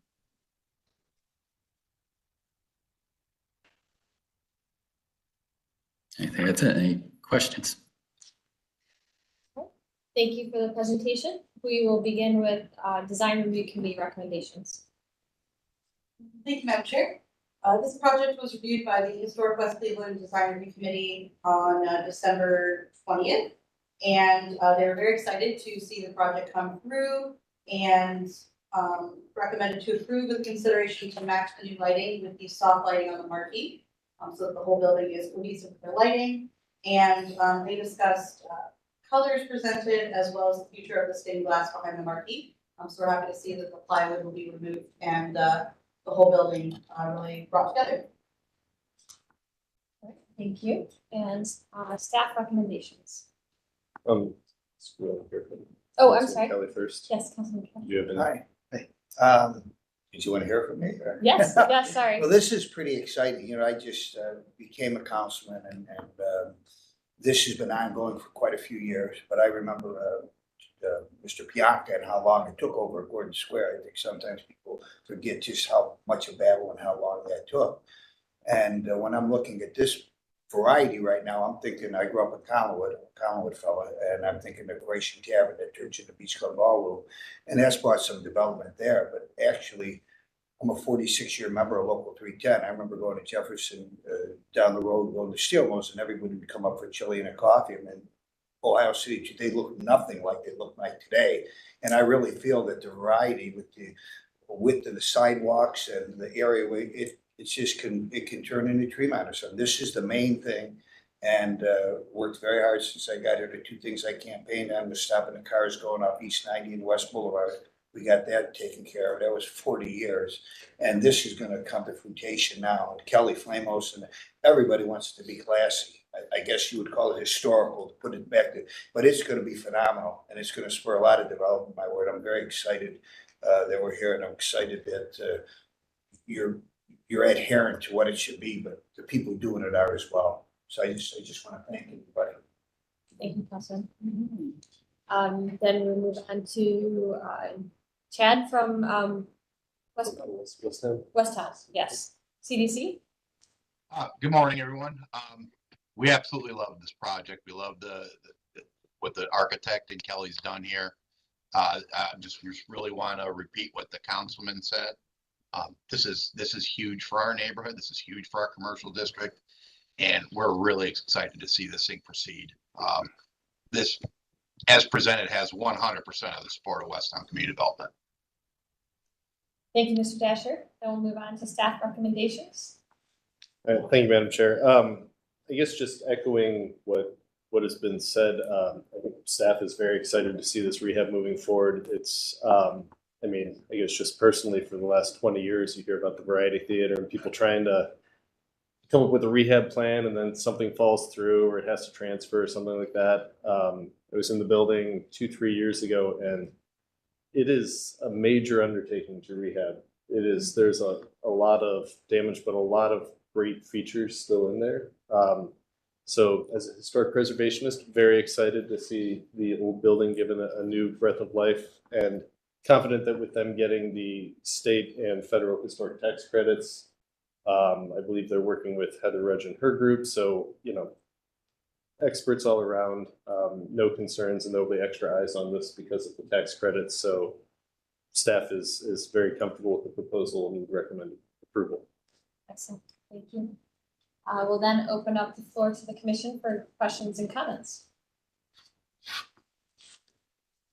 Who would like to start us off? I guess I'll start us off. I remember going into this building for the initial presentation. I don't even know if you were here yet when it did. So it's like it's one of the first projects that I reviewed being on the commission. And I remember the condition of the building then but the love of the building by the overall community. And I don't actually live that far from here. So I think it's such a little jewel in the rough. And I look forward to seeing it, restored and revitalized. The neighborhood would embrace it. Related to the renovation, I think everything proposed is very appropriate for the building. And I have no comments, that I would consideration beyond what's been presented, beyond the lighting. If the lighting is aligned so that it all feels, and aligns color-wise, then I think it's going to be a great addition to the neighborhood. And I'm fully supportive of the project. Other questions or comments from the commission?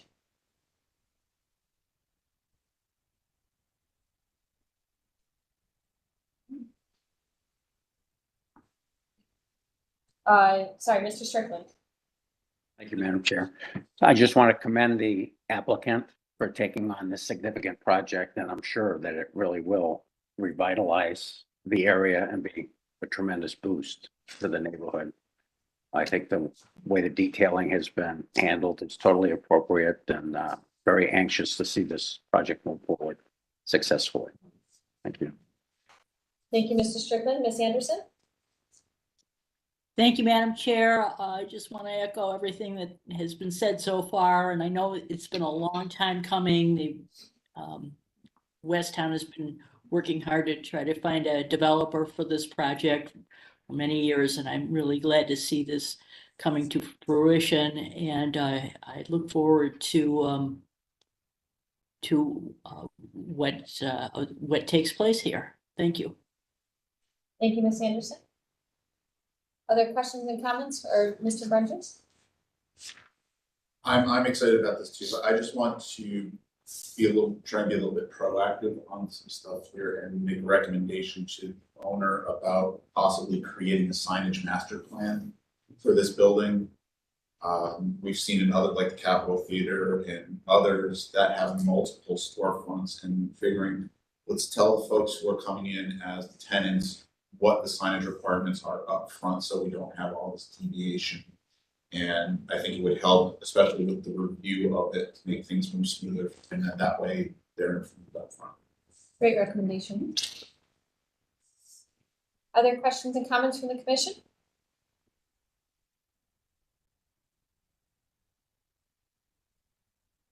Not seeing any. Would someone like to make a motion?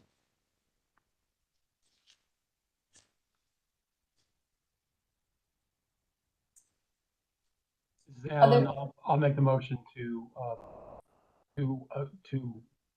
grant the certificate of appropriateness. So approve as presented. Would you consider adding the recommendation to submit to staff a signage master plan? Yes. And that the lighting of any extra lighting to align with the light color of the marquee? Yes. Temperature? Yes. Yes, thank you. Right, so we have a motion with 2 recommendations. Do we have a second? Madam Chair, I second the motion. Thank you, Dr. Williams. We have a motion, we have a second. Any further discussion? Not seeing any, then Mr. Muslim, please call roll. Alrighty. Ms. Anderson, Yes. Mr. Dreyer, Yes. Councilmember Gray, Yes. Mr. Strickland, Yes. Dr. Williams, Yes.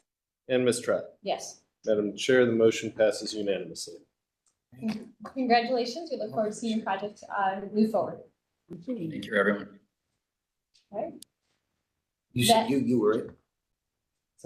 There's a few more things on our agenda, but you're welcome to stay here if you want to chat right after. Yeah, I was gonna. All right, Sorry. we're almost done. We're almost done. So that concludes our certificates of appropriateness. We'll move on to meeting minutes. There were 2 that were circulated. Does anyone have any questions or comments on the meeting minutes, or would someone like to make a motion?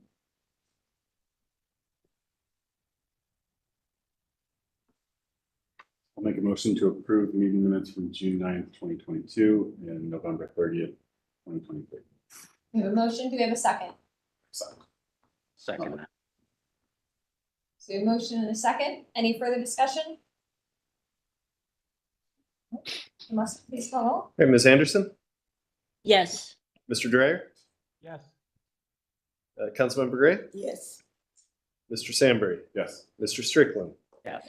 Dr. Williams, Yes. and Ms. Trout. Yes. Madam Chair, the motion passes unanimously. All right, and then any administrative reports today? Not much, just, you know, first meeting of the year down, just 23 more to go. So, you know, we're well on our way. Also just want to mention that staff has been working with the CDCs and the design review committees on the kind of regionalization consolidation plan that we discussed last year, of the design review committees down into 6 committees that will not only review projects within the historic districts and the geographies, but also the individually designated landmarks in those areas. We're also working on scheduling some training for the committee chairs for all the design review committees. And we're working with the State Historic Preservation Office to get some sort of historic preservation review board refresher for the commission members.